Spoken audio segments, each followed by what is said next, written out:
Pandalam area president അല്ലമി, മറ്റ് division ജില്ലാ നേതാക്കളെ,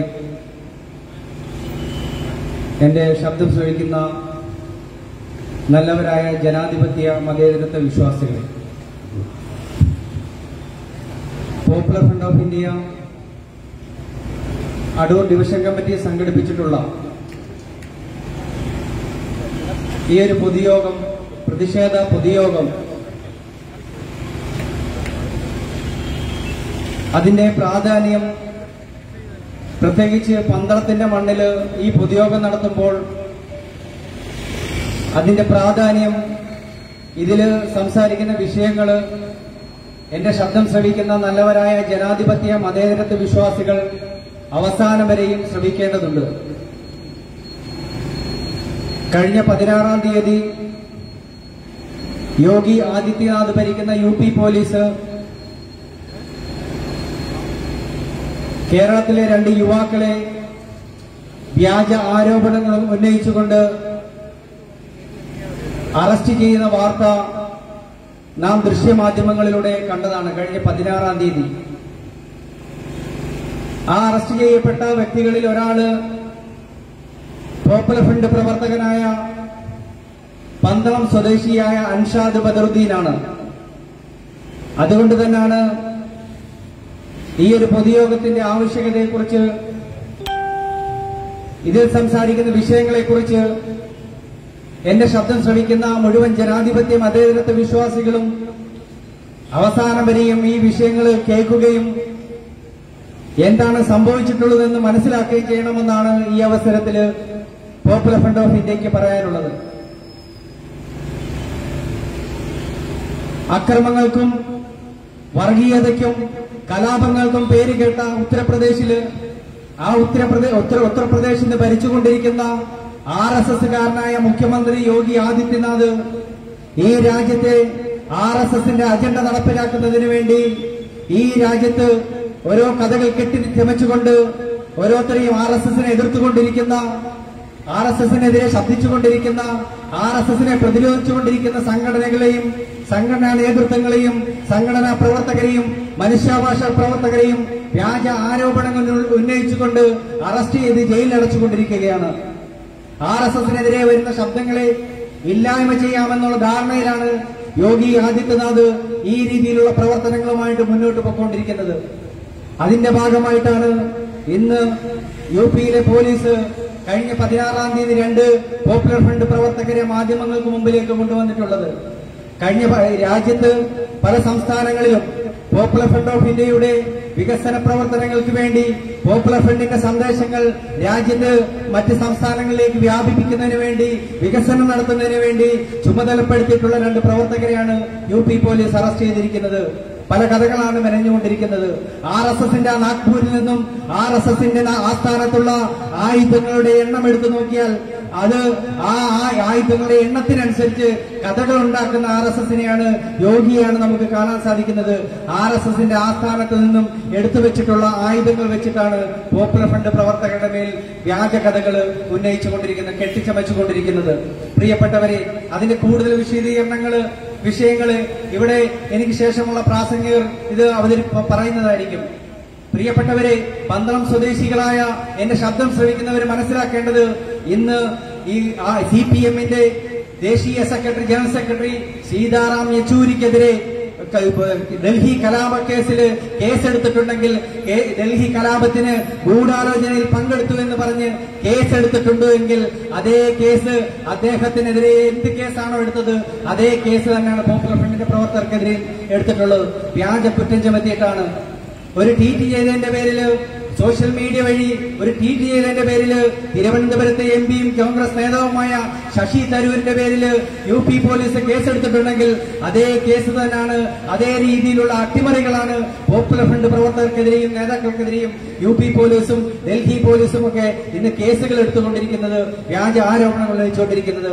പ്രിയപ്പെട്ടവരെ, എന്നെ ശബ്ദം ശ്രവിക്കുന്നവരെ, പക്ഷേ എത്ര പോപ്പുലർ ഫ്രണ്ടിന്റെ നേതാക്കന്മാർക്കെതിരെ കേസെടുത്താലും, എത്ര പോപ്പുലർ ഫ്രണ്ടിന്റെ പ്രവർത്തകരെ അറസ്റ്റ് ചെയ്താലും, എത്ര ഓഫീസുകൾ റെയ്ഡ് ചെയ്താലും പോപ്പുലർ ഫ്രണ്ട് RSSനെതിരായ പ്രവർത്തനങ്ങളിൽ നിന്ന് ഒരു തരിയും പിന്മാറുകയില്ല എന്ന് ഈ അവസരത്തിൽ പ്രഖ്യാപിച്ചുകൊണ്ട് ഈ പൊതുസമ്മേളനം ഇവിടെ ഉദ്ഘാടനം ചെയ്തതായിട്ട് പ്രഖ്യാപിച്ചുകൊണ്ട് ഞാൻ നിർത്തുന്നു. ജയ് ഹിന്ദ്, ജയ് പോപ്പുലർ ഫ്രണ്ട്.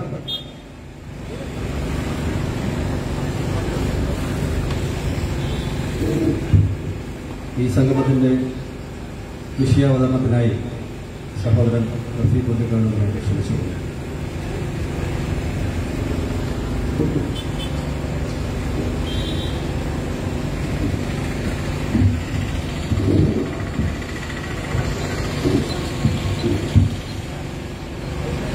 അസ്സലാമു അലൈക്കും വറഹ്മത്തുള്ളാഹി. അൽഹംദുലില്ലാഹ്. അല്ലാഹുമ്മ സ്വല്ലി അലാ സയ്യിദിനാ മുഹമ്മദിൻ വഅലാ ആലി സയ്യിദിനാ മുഹമ്മദ്. റബ്ബി ഇശ്റഹ് ലി സദ്രി വയസ്സിർ ലി അംരി വഹ്ലുൽ ഉഖ്ദതം മിൻ ലിസാനി യഫ്ഖഹൂ ഖൗലി. റബ്ബി ഇശ്റഹ് ലി സദ്രി വയസ്സിർ ലി അംരി വഹ്ലുൽ ഉഖ്ദതം മിൻ ലിസാനി യഫ്ഖഹൂ ഖൗലി. റബ്ബി ഇശ്റഹ് ലി സദ്രി വയസ്സിർ ലി അംരി വഹ്ലുൽ ഉഖ്ദതം മിൻ ലിസാനി യഫ്ഖഹൂ ഖൗലി. اللهم صل على سيدنا محمد وعلى آل محمد. ബഹുമാനപ്പെട്ട അധ്യക്ഷൻ, ഈ യോഗം ഉദ്ഘാടനം ചെയ്ത പോപ്പുലർ ഫ്രണ്ടിന്റെ പത്തനംതിട്ട ജില്ലാ പ്രസിഡന്റ് സജീവ്, സ്റ്റേജിലും സദസ്സിലുമുള്ള പോപ്പുലർ ഫ്രണ്ടിന്റെ കർമ്മധീരരായ പ്രവർത്തകരെ, നേതാക്കന്മാരെ, പ്രിയപ്പെട്ട സ്നേഹം നിറഞ്ഞ നാട്ടുകാരെ, ജനാധിപത്യ വിശ്വാസികൾ,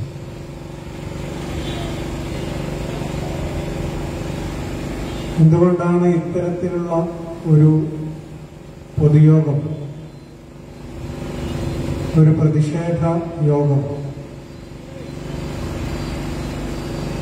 പന്തളത്ത് സംഘടിപ്പിച്ചത് എന്നുള്ളതിനെ കുറിച്ച് ഉദ്ഘാടനത്തിൽ സൂചിപ്പിക്കുകയില്ല. ഒരുപാട് കാലങ്ങൾക്ക് ശേഷം വീണ്ടും പോപ്പുലർ ഫ്രണ്ട്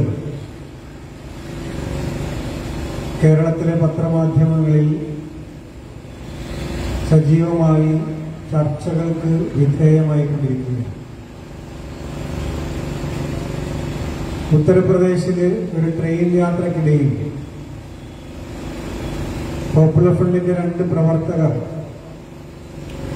അത് കോഴിക്കോട് ജില്ലയിലുള്ള ഫിറോസ് ഖാനും അതുപോലെ പത്തനംതിട്ട ജില്ലയിലുള്ള അൻഷദും അറസ്റ്റ് ചെയ്യപ്പെടുന്നതോടുകൂടിയാണ് വീണ്ടും പോപ്പുലർ ഫ്രണ്ട് ചർച്ചകളിൽ വരുന്നത്. ഉത്തർപ്രദേശിലെ വസന്ത പഞ്ചമി ആഘോഷത്തിനിടയിൽ ഹിന്ദു സമൂഹത്തിന്റെ ആഘോഷമായ വസന്ത പഞ്ചമി ആഘോഷം നടക്കുമ്പോൾ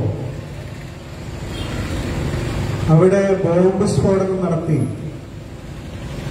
ആളുകളെ കൊല്ലാനുള്ള പദ്ധതിയുമായി പോവുകയായിരുന്നു ഈ 2 ചെറുപ്പക്കാർ എന്നാണ് ഉത്തർപ്രദേശ് പോലീസും ഉത്തർപ്രദേശിലെ സ്പെഷ്യൽ ഇൻവെസ്റ്റിഗേഷൻ ടീമും അതിനെ തുടർന്ന് കേരളത്തിലെ മലയാളത്തിലെ ജന്മഭൂമി അടക്കമുള്ള പത്രങ്ങളും റിപ്പോർട്ട് ചെയ്തത്. 16 തരത്തിലുള്ള സ്ഫോടക വസ്തുക്കൾ ഇവരുടെ കയ്യിൽ നിന്ന് കിട്ടി.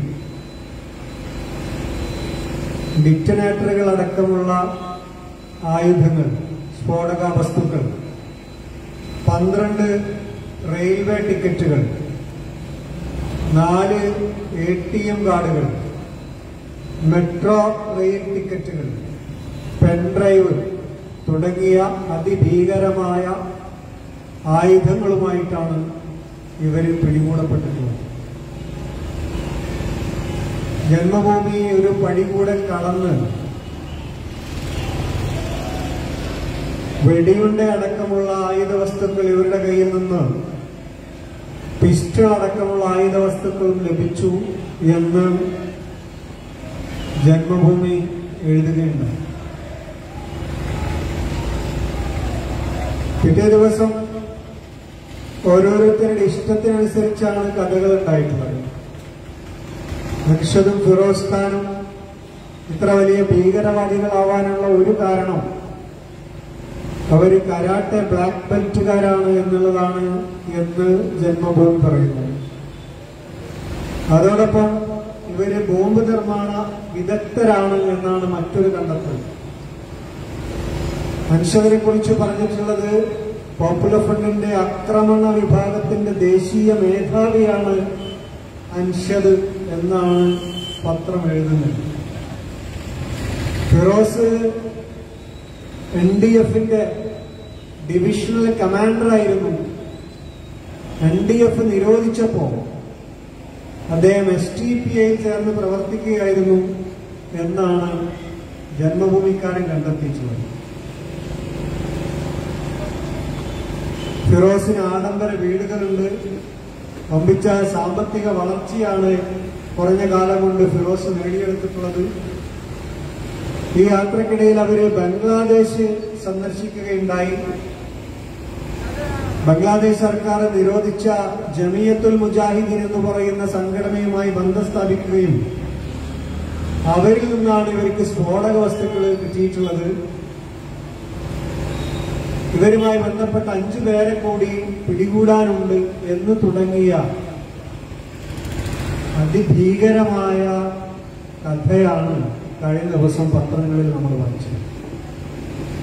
പന്തളത്തുകാർ മനസ്സിലാക്കേണ്ടത് നിങ്ങളുടെ നാട്ടിൽ അങ്ങനെ ഒരാള് ഉണ്ടായിരുന്നു എന്നുള്ളതാണ് നിങ്ങൾ മനസ്സിലാക്കേണ്ട സംഗതി.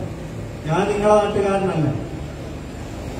നിങ്ങളുടെ നാട്ടിലുള്ള ഒരാൾ ബംഗ്ലാദേശിൽ പോയി അവിടെ നിരോധിച്ച സംഘടനയുമായി ബന്ധം സ്ഥാപിച്ച് അതിഭീകരമായ സ്ഫോടക വസ്തുക്കളുമായി വസന്ത പഞ്ചമി നാളില് ബോംബ് സ്ഫോടനം നടത്താനുള്ള ഗൂഢാലോചനയുമായി പോകവെ UP-യിൽ വെച്ച് പോലീസ് പിടിച്ച് ഇപ്പോ UAPA ചുമത്തപ്പെട്ട് ജയിലിലടക്കപ്പെട്ടിരിക്കുന്നു.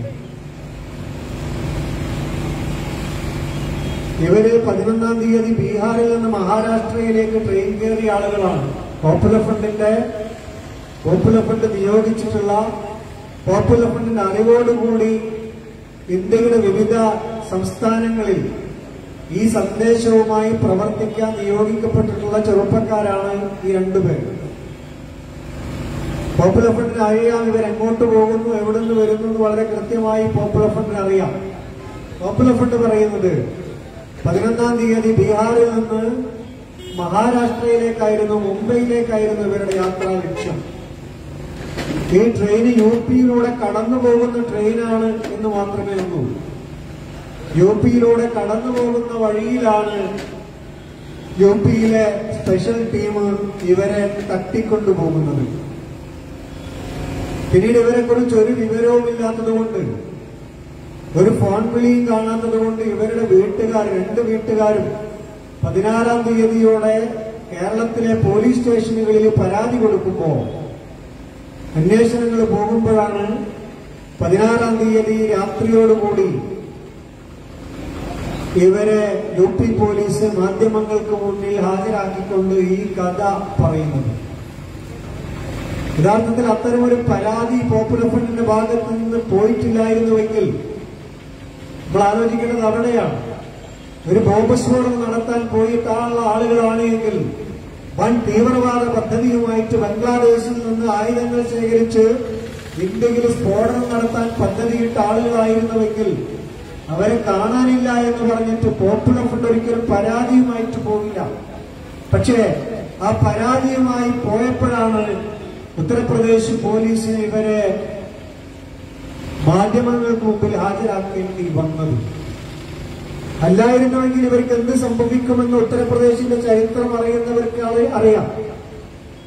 ഏതെങ്കിലും ഒരു കാടിനകത്ത് അല്ലെങ്കിൽ ഏതെങ്കിലും ഒരു ആൾക്കൂട്ടത്തിനകത്ത് ഒരുപക്ഷെ ഉത്തർപ്രദേശ് പോലീസ് അതിഭീകരന്മാരെ പിടികൂടി ഏറ്റുമുട്ടലിൽ വധിച്ചു എന്ന വാർത്തയായിരുന്നേക്കാം ഒരുപക്ഷെ നമ്മളെ കാത്തിരുന്നത്.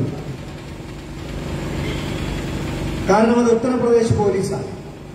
സ്വാഭാവികമായിട്ടും കേരളത്തിലെ പത്രക്കാരാവട്ടെ, മാധ്യമ പ്രവർത്തകരാവട്ടെ, സാധാരണക്കാരനാവട്ടെ, അവന്റെ മനസ്സിൽ വരാനിടയുള്ള ഒരു ചോദ്യം, എന്തിനാണ് നിങ്ങൾ കേരളത്തിൽ നിന്ന് ഇങ്ങനെ പോകുന്നത്? നിങ്ങളുടെ അറിവോടുകൂടിയായിട്ടാണോ ഈ പോകുന്നത്? ഇവരങ്ങനെ തീവ്രവാദ ഭീകരവാദ പ്രവർത്തനം നടത്തില്ല എന്ന് നിങ്ങൾക്ക് എന്താണ് ഉറപ്പ് എന്നൊക്കെ ഒരുപക്ഷെ ചോദിച്ചേക്കാം. പോപ്പുലർ ഫണ്ടിനെ സംബന്ധിച്ചിടത്തോളം നൂറുകണക്കിന് പോപ്പുലർ ഫണ്ട് പ്രവർത്തകർ ഇന്ത്യയുടെ വിവിധ സംസ്ഥാനങ്ങളിൽ ഈ സന്ദേശവുമായി പ്രവർത്തിച്ചുകൊണ്ടിരിക്കുന്നുണ്ട്.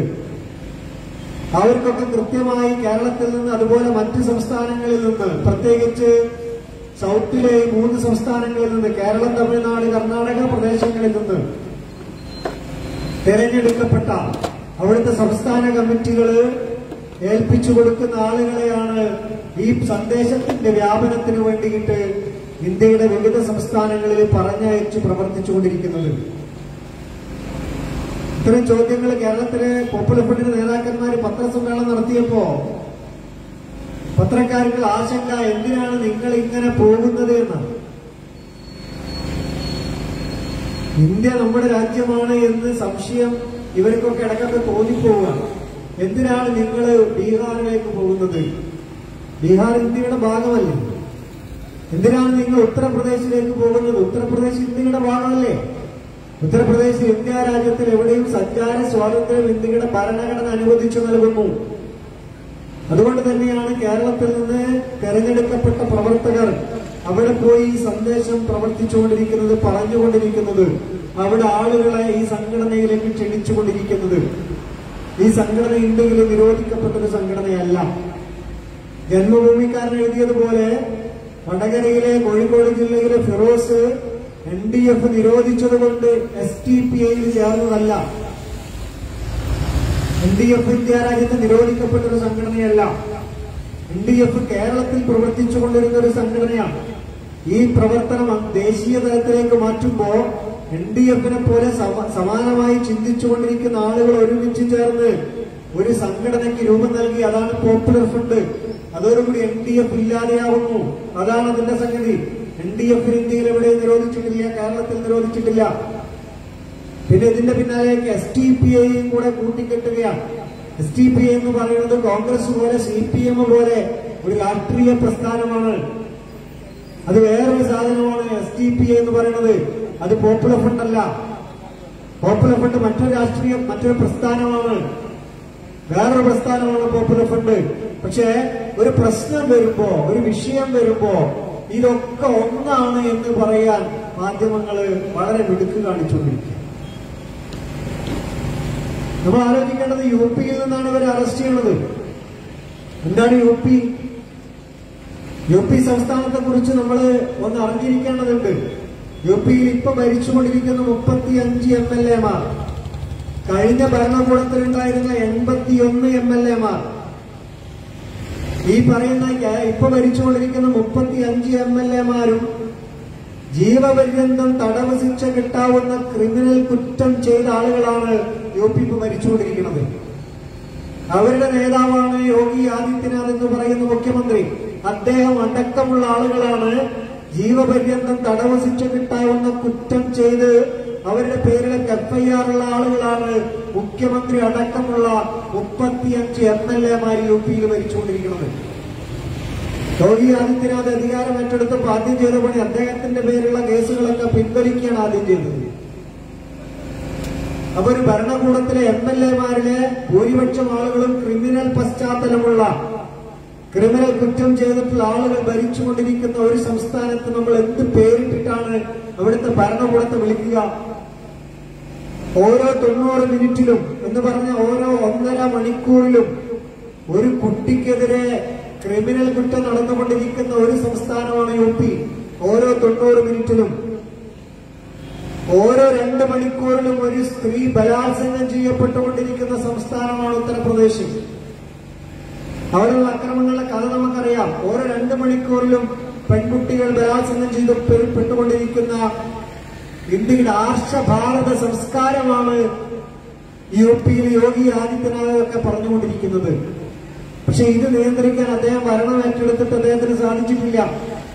അദ്ദേഹത്തിന്റെ പോലെ ആർഷഭാരത സംസ്കാരം നടപ്പിലാക്കാൻ വേണ്ടി ഭരിച്ചവരായിരുന്നു നമ്മുടെ മുമ്പുണ്ടായിരുന്നത്. അവർക്കും ഇല്ലാതെയാക്കാൻ സാധിച്ചിട്ടില്ല യു പിയിലെ ഈ ക്രിമിനൽ പശ്ചാത്തലം. CAA-ക്കും NRC-ക്കുമെതിരെ ഇന്ത്യ രാജ്യത്തിന്റെ എല്ലാ സംസ്ഥാനങ്ങളിലും സമരം നടന്നിട്ടുണ്ട്.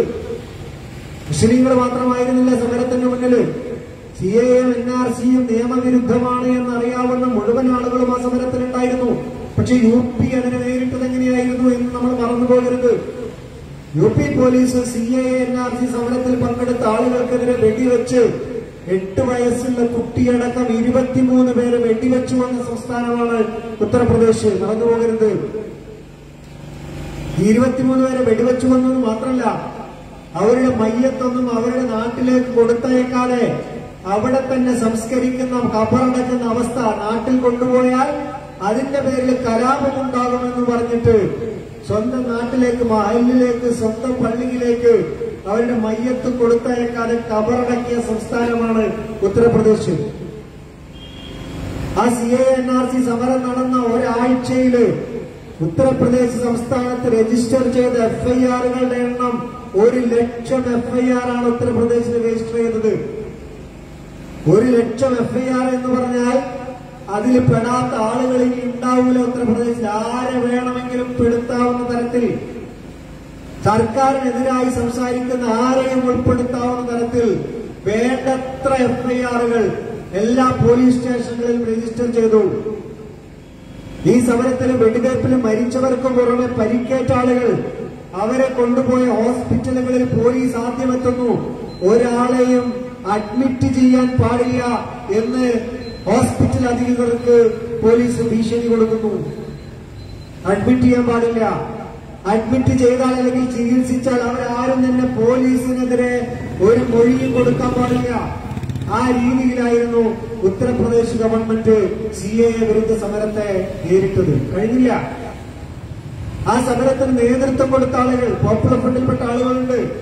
നേതൃത്വം കൊടുത്ത ആളുകളുടെ ഫോട്ടോ വെച്ചുകൊണ്ട് ഉത്തർപ്രദേശിന്റെ മുഴുവൻ തെരുവുകളിലും പിടികിട്ടാ പുള്ളികളെ പോലെ അവരെ ചിത്രം പ്രദർശിപ്പിച്ചു. ആ സമരത്തിൽ പങ്കെടുത്ത ആളുകളുടെ മുഴുവൻ സ്വത്ത് കണ്ടുകെട്ടാനുള്ള നടപടികളുമായി മുന്നോട്ട് പോയി. പിന്നീട് കോടതി ഇടപെട്ടിട്ടാണ് അത് തടയുന്നത്.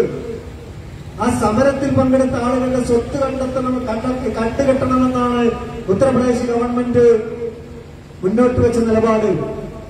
പോലീസിന്റെ ബാരക്കില് ഏകദേശം 150 പേരെ കുത്തി നിറച്ചിട്ട് അവരെ രാത്രി ഉറങ്ങിപ്പോകുന്ന ആളുകളുടെ മുഖത്തേക്ക് വെള്ളം തളിച്ചോ തോക്കുകൊണ്ട് കുത്തിയോ അവരുറങ്ങാൻ സമ്മതിക്കാതെ ദിവസങ്ങളോളം ഉത്തർപ്രദേശ് പോലീസ് പീഡിപ്പിച്ചു. എന്തിനാണെന്നറിയണം നിങ്ങൾ? CAA-ക്കെതിരായി സമരം നടത്തിയതിന്റെ പേരിൽ 150ഓളം ആളുകളെ, അത് സ്ത്രീകളുണ്ട്, കുട്ടികളുണ്ട്, ഉറങ്ങാൻ സമ്മതിക്കാതെ ദിവസങ്ങളോളം ഉറങ്ങി വരുമ്പോ കണ്ണ് അടഞ്ഞു പോകുമ്പോ വിളിച്ചുണർത്തിയോ തട്ടി ഉണർത്തിയോ വെള്ളം കൊടഞ്ഞോ തോക്കുകൊണ്ട് കുത്തിയോ അവരെ വീണ്ടും ഉണർത്തിക്കൊണ്ടിരിക്കുന്ന പോലീസ് സംവിധാനം. അവിടെ നിരവധി വീടുകൾ കൊള്ളയടിച്ചു പോലീസ് തന്നെ. കല്യാണത്തിന് വേണ്ടി സ്വരൂപിച്ചു വെച്ചിരുന്ന സ്വർണ്ണാഭരണങ്ങളടക്കം എടുത്തുകൊണ്ടുപോകുന്നത് UPയിലെ പോലീസ് ഉദ്യോഗസ്ഥന്മാരാണ്. ഇവർക്കൊക്കെ അകമ്പടിയായിട്ട് RSSന്റെ ആളുകളും ഉണ്ടായിരുന്നു UPയിൽ. കാരണം അവരുടെ തലതൊട്ടപ്പനായിരുന്നല്ലോ അന്നല്ലോ UP ഭരിച്ചുകൊണ്ടിരിക്കുന്നത്. ഇതാണ് കഴിഞ്ഞ കുറച്ചു കാലമായിട്ട് UP സംസ്ഥാനത്തിൽ സംഭവിച്ചുകൊണ്ടിരിക്കുന്നത്. ഇതിലപ്പുറം UPയില് വേറൊരു അവസ്ഥ ഉണ്ടാകുമെന്ന് സങ്കല്പിക്കാൻ ചരിത്രത്തിൽ അങ്ങനെ തെളിവുകളില്ല. മറന്നുപോകരുത്, UP എന്തായിരുന്നു എന്ന് നമ്മൾ മറന്നുപോകരുത്. പ്രിയപ്പെട്ടവരെ, UPയിലാണ് ഈ യോഗി ആദിത്യനാഥ് ഗവൺമെന്റ് വന്നതിന് ശേഷം 63 പേരെ ഏറ്റുമുട്ടലിലൂടെ കൊന്നുകളഞ്ഞത്. 63 പേരെ, ആയിരക്കണക്കിന് ഏറ്റുമുട്ടലുകൾ UPയുടെ തെരുവോരങ്ങളിൽ പോലീസ് നടത്തി. 63 പേര് UPയിൽ കൊല്ലപ്പെട്ടു പോലീസിന്റെ ഏറ്റുമുട്ടല്. ഈ പറയുന്ന 63 കൊലപാതകങ്ങൾ നടന്നപ്പോ റിപ്പബ്ലിക് ദിനത്തില് യോഗി ആദിത്യനാഥ് പറയുന്നത്, അദ്ദേഹത്തിന്റെ കലക്ടർമാർക്ക് കൊടുക്കുന്ന നിർദ്ദേശം, ഈ ഏറ്റുമുട്ടൽ കൊലപാതകങ്ങളെല്ലാം ഭരണ നേട്ടങ്ങളായിട്ട് ഈ റിപ്പബ്ലിക് ദിനത്തിന്റെ പ്രസംഗത്തിൽ പറയണമെന്നാണ്. എന്ന് പറഞ്ഞ നിരായുധരായ ആളുകളെ പോലീസ് വെടിവെച്ചു കൊന്നിട്ട് അതൊരു ഭരണ നേട്ടമായിട്ട് കലക്ടർമാര് പ്രസംഗത്തിൽ പറയുന്ന അവസ്ഥ UPയിൽ ഉണ്ടാക്കിയിരിക്കുന്നു. എല്ലാ ഏറ്റുമുട്ടൽ കൊലപാതകങ്ങളിലും ഒരേ കേസായിരിക്കും.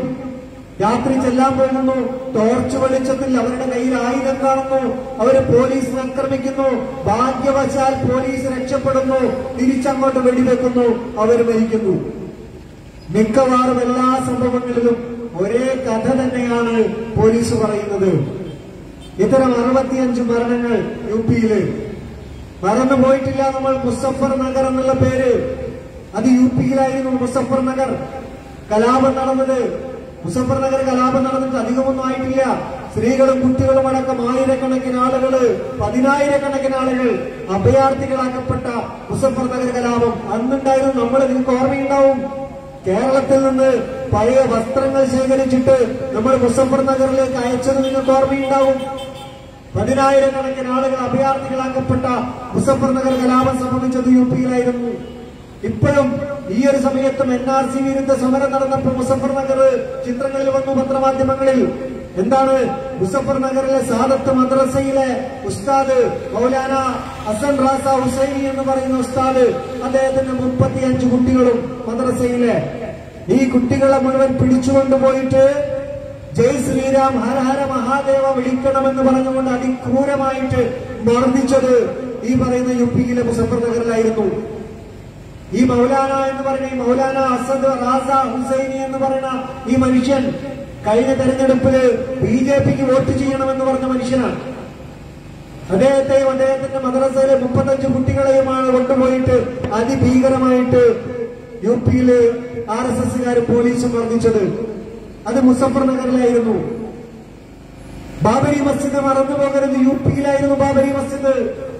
നിരവധി അനവധി ഭരണകൂടങ്ങൾ മാറി മാറി ഭരിച്ച ഏത് തരത്തിൽ കൊടിയുള്ള ഭരണകൂടവും അവിടെ കടന്നുപോയിട്ടുണ്ടെങ്കിൽ അവരെല്ലാവരും ചേർന്നിട്ടാണ് ബാബരി മസ്ജിദ് തകർത്തത്. യുപി എന്ന് പറയുമ്പോൾ BJP RSS എന്ന് മാത്രം നമുക്ക് കുറ്റപ്പെടുത്താൻ പറ്റില്ല. ഒന്നാം പ്രതിസ്ഥാനത്ത് BJPയും RSSുമായിരിക്കാം. പക്ഷേ അവിടെ മാറി മാറി ഭരിച്ച ഭരണകൂടങ്ങൾ മുഴുവൻ സംരക്ഷിച്ചത്, പോറ്റി വളർത്തിയിട്ടുള്ളത് ആരുടെ താല്പര്യമാണ് എന്നുള്ളത് കൂടെ നമ്മൾ ആലോചിക്കണം. അതിന്റെ ഏറ്റവും വലിയ ഉദാഹരണമാണ് ബാബരി മസ്ജിദ് യുപിയിലായിരുന്നു എന്ന് നമ്മൾ ആലോചിക്കണം. ബാബരി മസ്ജിദ് ചരിത്രത്തിലേക്കൊന്നും ഞാൻ പോകുന്നില്ല, നിങ്ങൾക്കറിയാം. അവിടെ ഏത് രാഷ്ട്രീയ പാർട്ടിയാണ് ഈ ബാബരി മസ്ജിദിന്റെ കൂടെ ഉണ്ടായിരുന്നത് എന്ന് നിങ്ങൾ ആലോചിച്ചാൽ മതി. PSC എന്ന് പറയുന്ന പ്രൊവിൻഷ്യൽ ആംഡ് കോൺസ്റ്റാബുലറി എന്ന് പറയുന്ന RSSകാരിൽ നിന്ന് തെരഞ്ഞെടുക്കപ്പെടുന്ന പ്രത്യേക പോലീസ് സേനയുള്ള സംസ്ഥാനമാണ് യുപി. അങ്ങനെ ഒരു പോലീസ് സംവിധാനം തന്നെ യുപിയിലുണ്ട്. ഇവരുടെ പ്രധാന പണി ഈ പറയുന്ന തരത്തിൽ RSSന്റെ അജണ്ട പോലീസിലൂടെ നടപ്പിലാക്കുക. നിങ്ങൾക്ക് ഓർമ്മയുണ്ടാവും ആഷിംപുര കൂട്ടക്കൊല, 23 മുസ്ലിങ്ങളെ തലയില് അലക്കിമീതെ കൈ ഇങ്ങനെ കൂട്ടിപ്പിടിച്ച് കൊണ്ടുപോയിട്ട് ഒരു കനാലിന്റെ സൈഡിൽ വലിച്ചു നിർത്തിയിട്ട് വെടിവെച്ചു കൊന്ന ആഷിംപുര കൂട്ടക്കൊല. 10-28 കൊല്ലം കാത്തു നിൽക്കേണ്ടി വന്നു അതിലെ പ്രതികൾക്ക് ശിക്ഷ കിട്ടുമോ എന്ന് കാത്തിരിക്കാൻ. ഒരാളെയും ശിക്ഷിച്ചില്ല പോലീസ് ഉദ്യോഗസ്ഥന്മാരെ. ആ ആഷിംപുര കഴിഞ്ഞു പോയത് ഉത്തർപ്രദേശിലാണ്. ഹത്രാസ് മറന്നുപോകരുത്. യോഗി ആദിത്യനാഥിന്റെ ആർഷഭാരത സംസ്കാരം വളരെ ഭംഗിയായിട്ട് നമ്മൾ കണ്ട സ്ഥലമാണ് ഹത്രാസ്. ഒരു ദളിത് പെൺകുട്ടിയെ അതിഭീകരമായി ബലാത്സംഗം ചെയ്തു. ആര് ബലാത്സംഗം ചെയ്തു എന്ന് നമ്മുടെ പത്രങ്ങൾ പറയില്ല. ഒരു ദളിത് പെൺകുട്ടിയെ ബലാത്സംഗം ചെയ്തു. ആര്? സവർണന്മാര് ബലാത്സംഗം ചെയ്തു. അങ്ങനെ ബലാത്സംഗം ചെയ്ത് കൊന്നുകളഞ്ഞു ആ കുട്ടിയെ.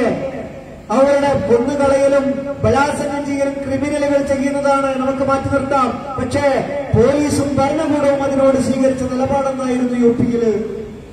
ആ പെൺകുട്ടിയുടെ ശവശരീരം വീട്ടുകാരെ കാണിക്കാതെ കത്തിച്ചു കളഞ്ഞത് യുപിയിലായിരുന്നു. നമ്മൾ ആലോചിക്കണം. അവർക്ക് പരാതി കോടതിയും പോലീസ് സ്വീകരിക്കാതിരുന്നത് യുപിയിലായിരുന്നു.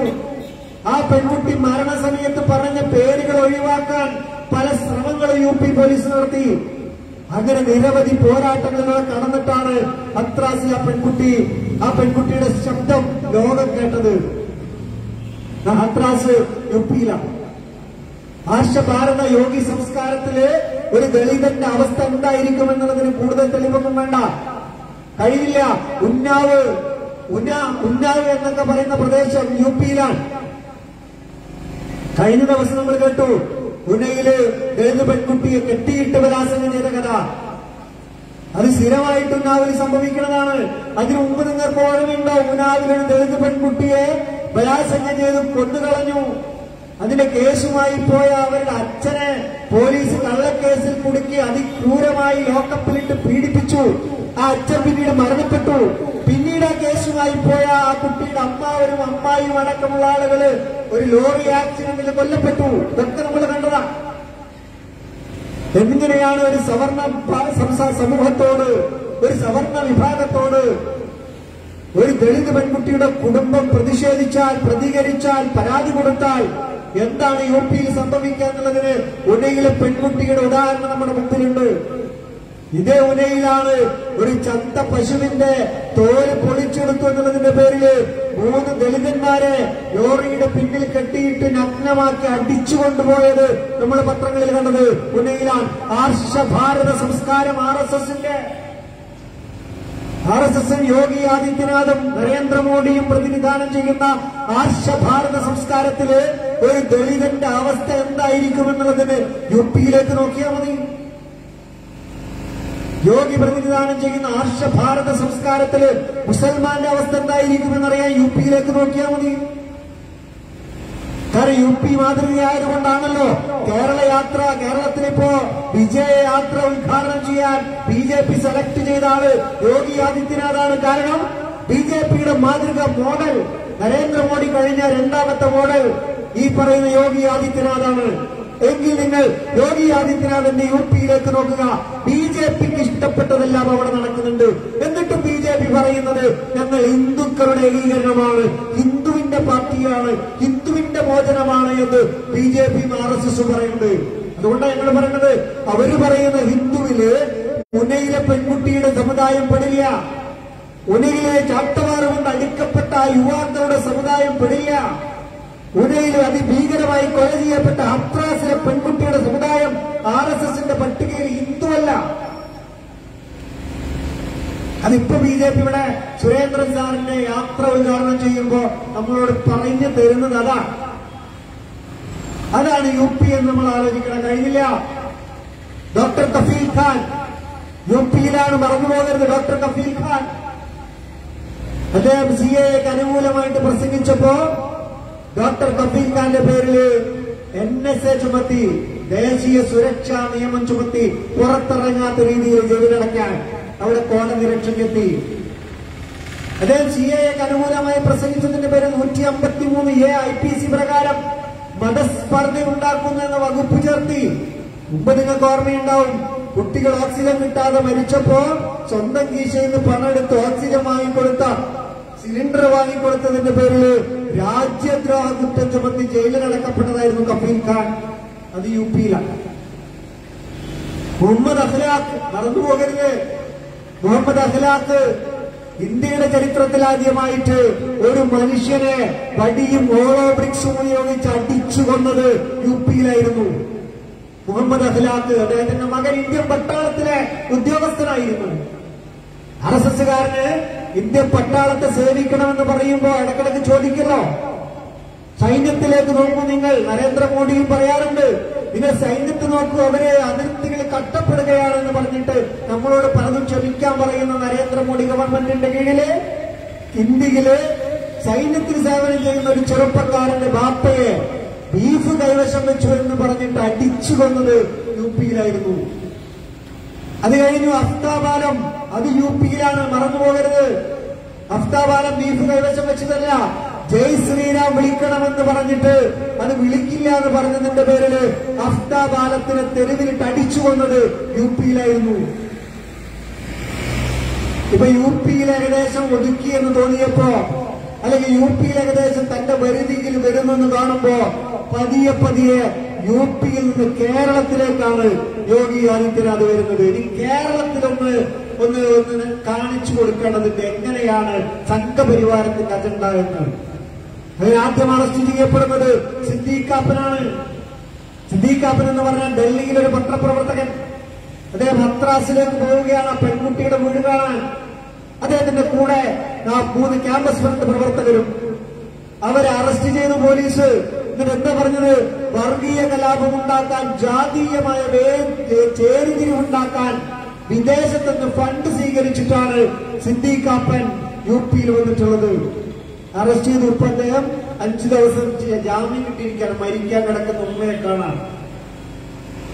അതായത് നിങ്ങൾ അദ്ദേഹം ചെയ്ത് തെറ്റെന്താ? ഇന്ത്യ ഈസ് മൈ കൺട്രി നമ്മളിങ്ങനെ പറഞ്ഞു പഠിക്കണ്ടല്ലോ.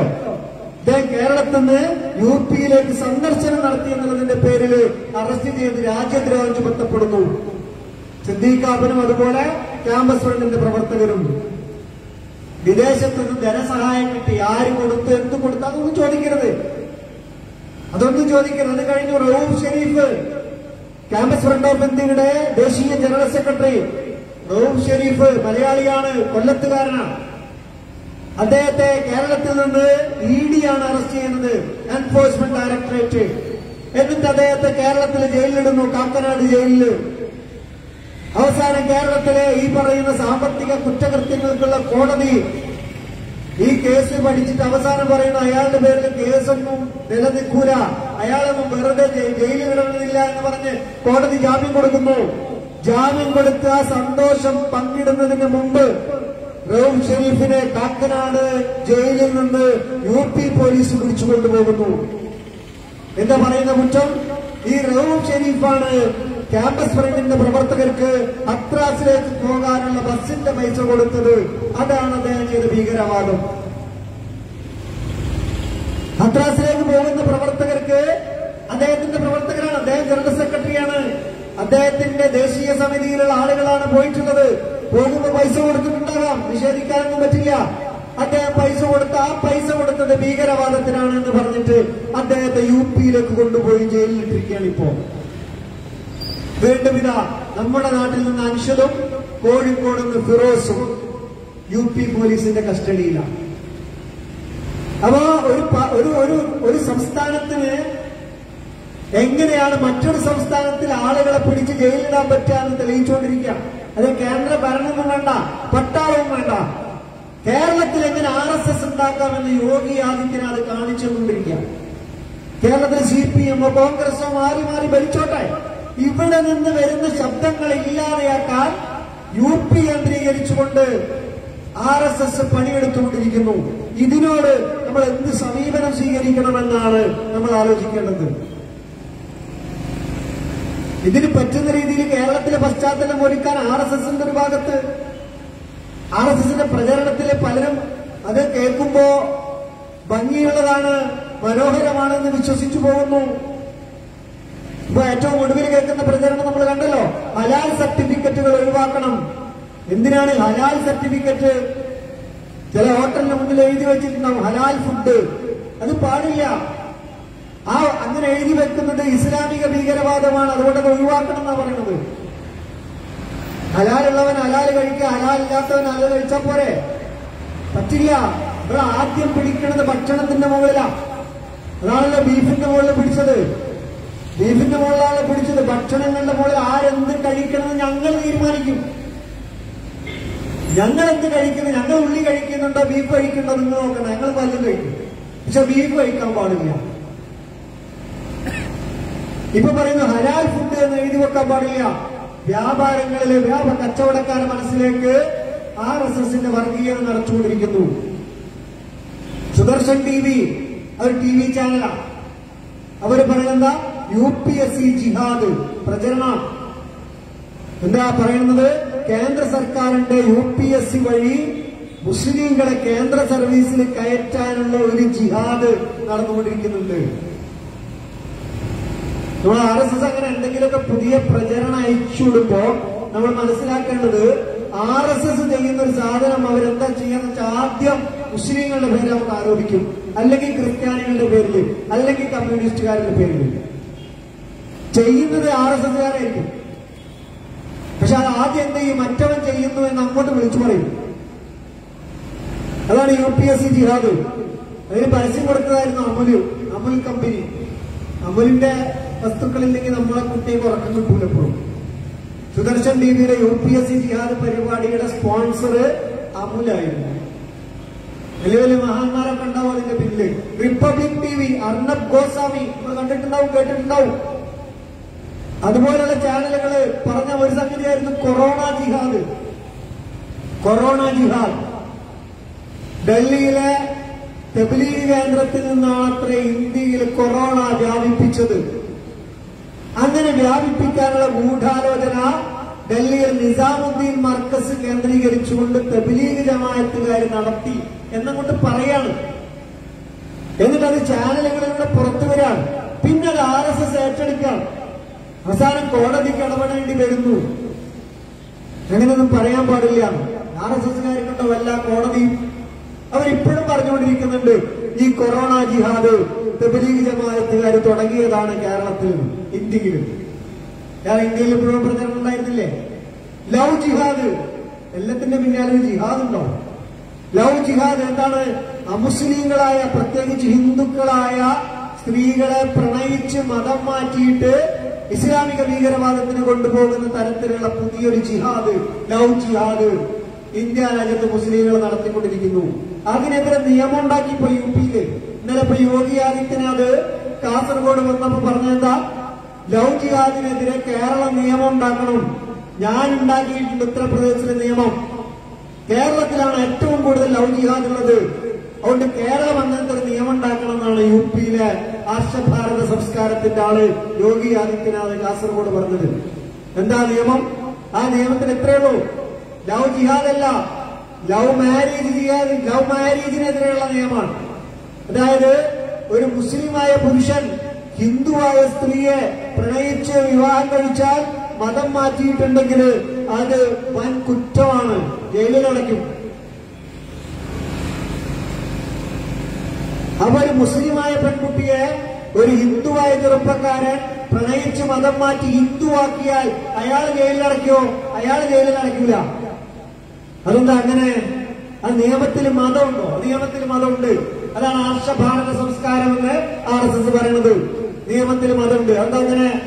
അതായത് ഒരു മുസ്ലിമായ പെൺകുട്ടി ഒരു ഹിന്ദുവായ ചെറുപ്പക്കാരനെ പ്രണയിച്ച് ഹിന്ദു മതത്തിലേക്ക് മതം മാറിയാൽ അത് തന്റെ സനാതന ധർമ്മത്തിലേക്കുള്ള തിരിച്ചുപോക്കാണ്. ഘർ വാപ്പസി. അതുകൊണ്ട് കേസെടുക്കാൻ പറ്റില്ല.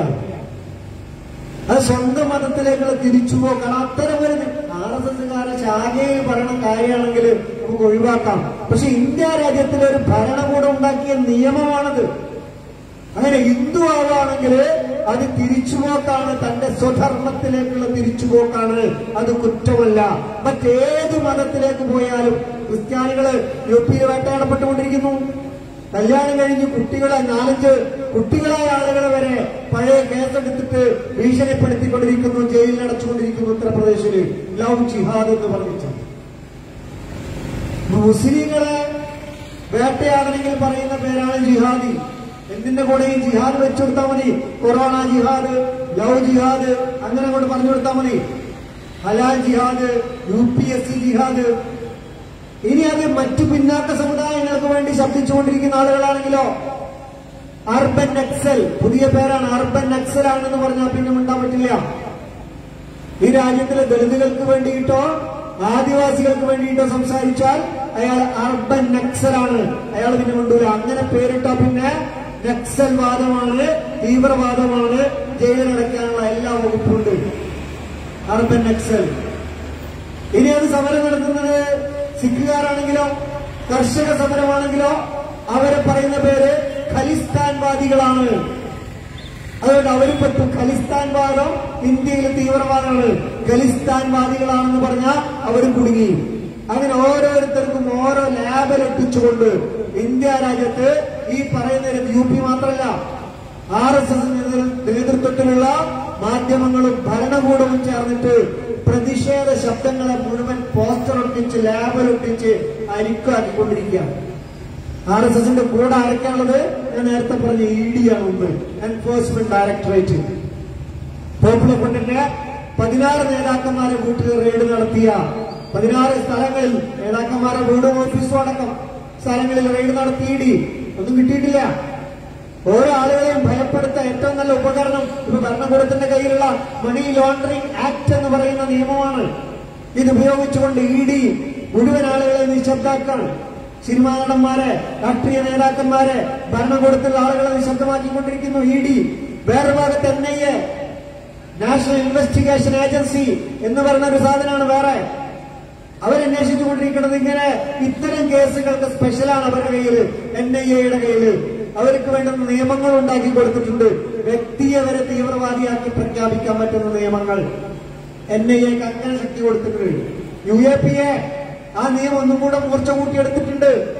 UAPA നിയമം അതുപ്രകാരം വ്യക്തികളെ തീവ്രവാദിയായി പ്രഖ്യാപിക്കാം, ഒരു മനുഷ്യനെ അങ്ങോട്ട് തീവ്രവാദിയായി പ്രഖ്യാപിക്കാം. കേൾക്കാൻ എളുപ്പമുണ്ടാവും. ഒരു മനുഷ്യൻ ഇന്ത്യ രാജ്യത്ത് തീവ്രവാദിയായി പ്രഖ്യാപിച്ചാൽ അയാൾ അനുഭവിക്കാൻ പോകുന്ന, അയാളുടെ കുടുംബവും നാടും അനുഭവിക്കാൻ പോകുന്ന വേദന നമ്മൾ ആലോചിക്കണം. UAPA പ്രകാരം നടക്കാൻ പോകുന്ന നിയമ നടപടികൾ അങ്ങനെയാണ്. അത് കഴിഞ്ഞു CBI ഉപയോഗിച്ചുകൊണ്ട് ചെയ്യുന്നത് 7 സംസ്ഥാനങ്ങൾ ഇന്ത്യ രാജ്യത്ത് പറഞ്ഞിട്ടുണ്ട് CBI ഇങ്ങോട്ട് വരണ്ട. കാരണം CBI RSSന് വേണ്ടി, BJPക്ക് വേണ്ടി പണിയെടുക്കുന്നു, അതുകൊണ്ട് ഇങ്ങോട്ട് വരണ്ടെന്ന് പറഞ്ഞിട്ടുണ്ട്. ഏറ്റവും ഒടുവിൽ ഇന്ത്യ രാജ്യത്ത് കത്തിപ്പടർന്നുകൊണ്ടിരിക്കുന്ന സമരമാണ് കർഷക സമരം. കർഷക സമരത്തിനോട് ഇപ്പോ RSS ഗവൺമെന്റ് നടത്തിക്കൊണ്ടിരിക്കുന്ന നിലപാടെന്താ? BJP ഗവൺമെന്റ് ഒരു സമരമാണല്ലോ നടക്കുന്നത്.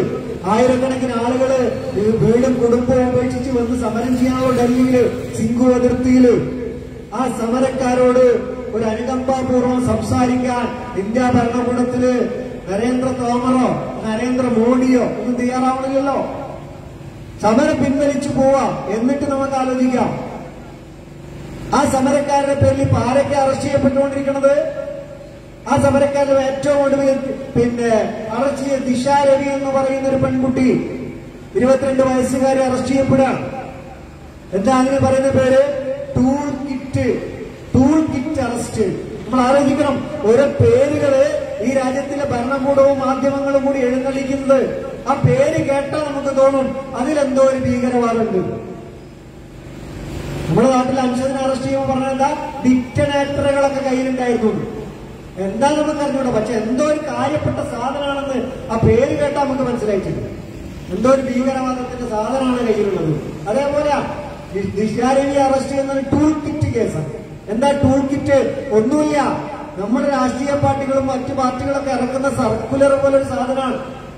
കർഷക സമരത്തിന് നാളെ എന്ത് ചെയ്യണം, മറ്റന്നാൾ എന്ത് ചെയ്യണം എന്നുള്ള ഒരു നിർദ്ദേശം മാത്രമാണ് ഈ ടൂൾ കിറ്റ് എന്ന് പറയുന്നത്. ആ ടൂൾ കിറ്റിൽ എവിടെയാണ് ഭീകരവാദം എന്നാണ് കോടതി ചോദിക്കുന്നത്. അതേ കോടതിയാണ് ജുഡീഷ്യൽ കസ്റ്റഡിയിൽ നിന്ന് അവളെ പോലീസ് കസ്റ്റഡിയിൽ കൊടുത്തിട്ടുണ്ട്. ദിശാരവിയെ ഒരു ദിവസം പോലീസ് കസ്റ്റഡിയിൽ കൊടുത്താൽ എന്താ സംഭവിക്കാൻ നമുക്കറിയില്ല. അങ്ങനെ ദിശാരവി ഒരു ഭാഗത്ത്, ഇങ്ങനെ ദിശാരവി മാത്രമല്ല, വേറെ നികിത ജേക്കബ്, അതൊരു പെൺകുട്ടിയാണ്. നികിത ജേക്കബ് അവളിപ്പോ അറസ്റ്റ് ചെയ്യപ്പെടുന്ന കോടതിയുടെ ചെറിയൊരു സംരക്ഷണത്തിൽ നിൽക്കുകയാണ്. ഏറ്റവും ഒടുവിലത്തെ ഒരു കേസ് മാത്രമാണ് ഞാൻ പറയുന്നത്. ഇവർ ഓരോ സമരങ്ങളോട് സ്വീകരിച്ച നിലപാട് നമുക്കറിയാം. CAA സമരത്തിന്റെ ഇരകള് ഒരുപാട് ആളുകൾ ജയിലിലാണിപ്പോ. CAA വിരുദ്ധ സമരത്തിന്റെ ആളുകൾ, അതുപോലെ ഭീമാ കൊറേഗാവ് വിരുദ്ധ സമരത്തിന്റെ ആളുകൾ. ഭീമാ കൊറേഗാവിലെ സമരത്തിന്റെ പേരിൽ കിടക്കുന്ന ആളുകളുടെ പേര് അർബൻ നക്സൽ എന്ന് പേരിട്ടിട്ട് അവര് ജയിലിട്ടിരിക്കുകയാണ്. അവിടെ നിന്ന് വരവര റാവുവിൽ നിന്നിപ്പോ ജാമ്യം കിട്ടിയിട്ടുണ്ട്. ഇങ്ങനെയുള്ള കേസുകൾ കർഷക സമരത്തിന്റെ പേരിൽ ഇപ്പൊ ഏറ്റവും ഒടുവിൽ നടക്കുന്നു എന്ന് പറഞ്ഞ ഈ രാജ്യത്ത് ഏത് തരത്തിലും ആരും എപ്പോഴും അറസ്റ്റ് ചെയ്യപ്പെടാവുന്ന അവസ്ഥയാണ്. ഒരു ഷൂ വിറ്റാൽ അറസ്റ്റ് ചെയ്യപ്പെടും. കാരണം ഷൂ ഉണ്ടാക്കിയിട്ടുള്ളത് ലെതർ കൊണ്ടാണ്. അതുകൊണ്ട് നിങ്ങൾ അറസ്റ്റ് ചെയ്യപ്പെടാം. ഏതെങ്കിലും പശുവിന്റെ തോലായിരിക്കാം അത്, അതുകൊണ്ട് അറസ്റ്റ് ചെയ്യപ്പെടാൻ സാധ്യതയുണ്ട്. ഒരു ഷൂ വിറ്റാൽ പ്രകടനം നടത്തിയാൽ അറസ്റ്റ് ചെയ്യപ്പെടാം. കാരണം ആ പ്രകടനത്തിൽ വിളിക്കുന്ന മുദ്രാവാക്യങ്ങൾ, ഉയർത്തുന്ന ശബ്ദങ്ങൾ അത് നരേന്ദ്രമോദിക്കെതിരാണെങ്കിൽ, അമിത്ഷാക്കെതിരാണെങ്കിൽ ഭരണകൂടം പറയുന്നത് രാജ്യത്തിനെതിരാണെന്ന്. അതുകൊണ്ട് നിങ്ങൾ അറസ്റ്റ് ചെയ്യപ്പെട്ടേക്കാം. കാളവണ്ടി ഓടിച്ചാൽ അറസ്റ്റ് ചെയ്യപ്പെട്ടേക്കാം. കാരണം കാള പശുവിന്റെ ഭർത്താവായതുകൊണ്ട് ഒരു പക്ഷേ കാളവണ്ടി ഓടിച്ചാൽ നിങ്ങൾ അറസ്റ്റ് ചെയ്യപ്പെട്ടേക്കാം. ഇന്ത്യ രാജ്യത്ത് ഒരു ഹിന്ദു സ്ത്രീയുടെ ഒപ്പം നടന്നാൽ നിങ്ങൾ അറസ്റ്റ് ചെയ്യപ്പെട്ടേക്കാം. കാരണം അത് ലവ് ജിഹാദിനുള്ള പ്രേരണയായേക്കാം. തമാശ പറഞ്ഞാൽ അറസ്റ്റ് ചെയ്യപ്പെട്ടേക്കാം. തമാശ പറഞ്ഞിട്ടാണ് ഇപ്പൊ ഒരാളെ അറസ്റ്റ് ചെയ്യുന്നത് ഇന്ത്യ രാജ്യത്ത്. അദ്ദേഹം തമാശ പറയുന്ന ഒരാളാണ്, തൊഴിലാണ് തമാശ. ചെറിയ ചെറിയ സദസ്സുകളില് സ്റ്റാൻഡപ്പ് കൊമേഡിയനായിട്ട് വർക്ക് ചെയ്യുന്ന ആളാണ്. അദ്ദേഹം തമാശ പറയാൻ വേണ്ടി ഒരു സദസ്സിൽ വന്നു. തമാശ പറയാൻ തുടങ്ങിയിട്ടില്ല, അതിനു മുമ്പ് തന്നെ അദ്ദേഹത്തെ അറസ്റ്റ് ചെയ്തു, കൊണ്ടുപോയി. എന്നിട്ട് തമാശ പറയുന്ന മനുഷ്യന്റെ മേലുള്ള കുറ്റത്ത രാജ്യദ്രോഹം. അറസ്റ്റ് ചെയ്താലും ഇപ്പൊ രാജ്യദ്രോഹത്തിൽ കുറഞ്ഞൊരു പരിപാടിയില്ല. അദ്ദേഹത്തെ അറസ്റ്റ് ചെയ്ത് മുനവ്വർ ഫാറൂഖി, ഇപ്പൊ അദ്ദേഹത്തിന് ജാമ്യം കിട്ടി. പക്ഷെ അദ്ദേഹത്തിന്റെ കൂടെ അറസ്റ്റ് ചെയ്ത് 4 ആളും ചെയ്യില്ല, ജാമ്യം കിട്ടിയിട്ടില്ല. തമാശ പറഞ്ഞ അറസ്റ്റ് ചെയ്യപ്പെടാം, നാടകം കളിച്ച് അറസ്റ്റ് ചെയ്യപ്പെടാം. നാടകം ഈ പറയുന്ന സംഗതികൾക്കെതിരാണെങ്കിൽ രാജ്യദ്രോഹം അറസ്റ്റ് ചെയ്യപ്പെടും. ഒരു ഫേസ്ബുക്കിലോ വാട്സപ്പിലോ അല്ലെങ്കിൽ ട്വിറ്ററിലോ എന്തെങ്കിലും ഒരു പോസ്റ്റ് ഇട്ടാൽ അറസ്റ്റ് ചെയ്യപ്പെടാം. നിങ്ങൾ എന്തെങ്കിലും ഒന്ന് ചിന്തിച്ചാൽ അറസ്റ്റ് ചെയ്യപ്പെടാം. അങ്ങനെ എപ്പോഴും അറസ്റ്റ് ചെയ്യപ്പെടാൻ പറ്റുന്ന അതിഭീകരമായ ഒരു കാലാവസ്ഥയിലൂടെയാണ് നമ്മൾ കടന്നു പോകുന്നത്. ഇതിനെതിരെ ഉയരേണ്ട ശബ്ദങ്ങളുണ്ട് ഈ രാജ്യത്ത്. നമ്മുടെ രാജ്യം ഇങ്ങനെയൊന്നല്ലായിരുന്നല്ലോ. 10 രൂപ അല്ലെങ്കിൽ 10 പൈസ 25 പൈസ പെട്രോളിന് കൂടിയാൽ സമരം ചെയ്യുന്ന നാടായിരുന്നു നമ്മുടേത്. ഇപ്പൊ പെട്രോളിന് 100 രൂപയാവാൻ പോവാ. ആർക്കും ഒരു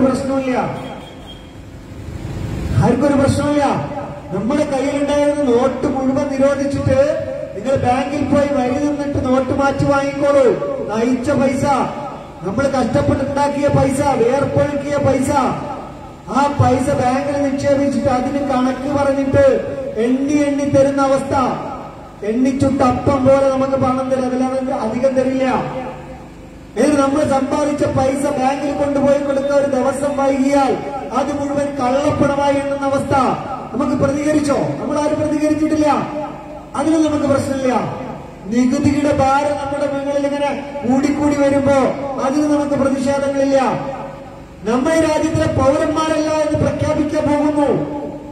ഈ കൊറോണ വാക്സിൻ വിതരണം ചെയ്ത് കഴിഞ്ഞാലുടൻ CAA NRC നടപ്പിലാക്കുമെന്ന് അമിത്ഷാ എന്ന ആഭ്യന്തരമന്ത്രി പറയുമ്പോ പറ്റില്ല എന്ന് പറയാൻ ഒരാളുടെ ശബ്ദവും കേൾക്കുന്നില്ല. നിശബ്ദമാണ്. അതിലും പ്രതിഷേധമില്ല. ഈ രാജ്യത്തിലെ പൗരനല്ല എന്ന് പ്രഖ്യാപിക്കപ്പെട്ടാലും, ഈ രാജ്യത്തിന് വോട്ടവകാശമില്ലെന്ന് പ്രഖ്യാപിക്കപ്പെട്ടാലും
ഞാൻ പറഞ്ഞു വന്നത്, പ്രതിഷേധത്തിന്റെ ശബ്ദമുയർത്തേണ്ട ആളുകൾ നിശബ്ദമാവുകയോ വേട്ടക്കാരന്റെ കൂടെ നിൽക്കുകയാണ് ചെയ്യുന്നത്.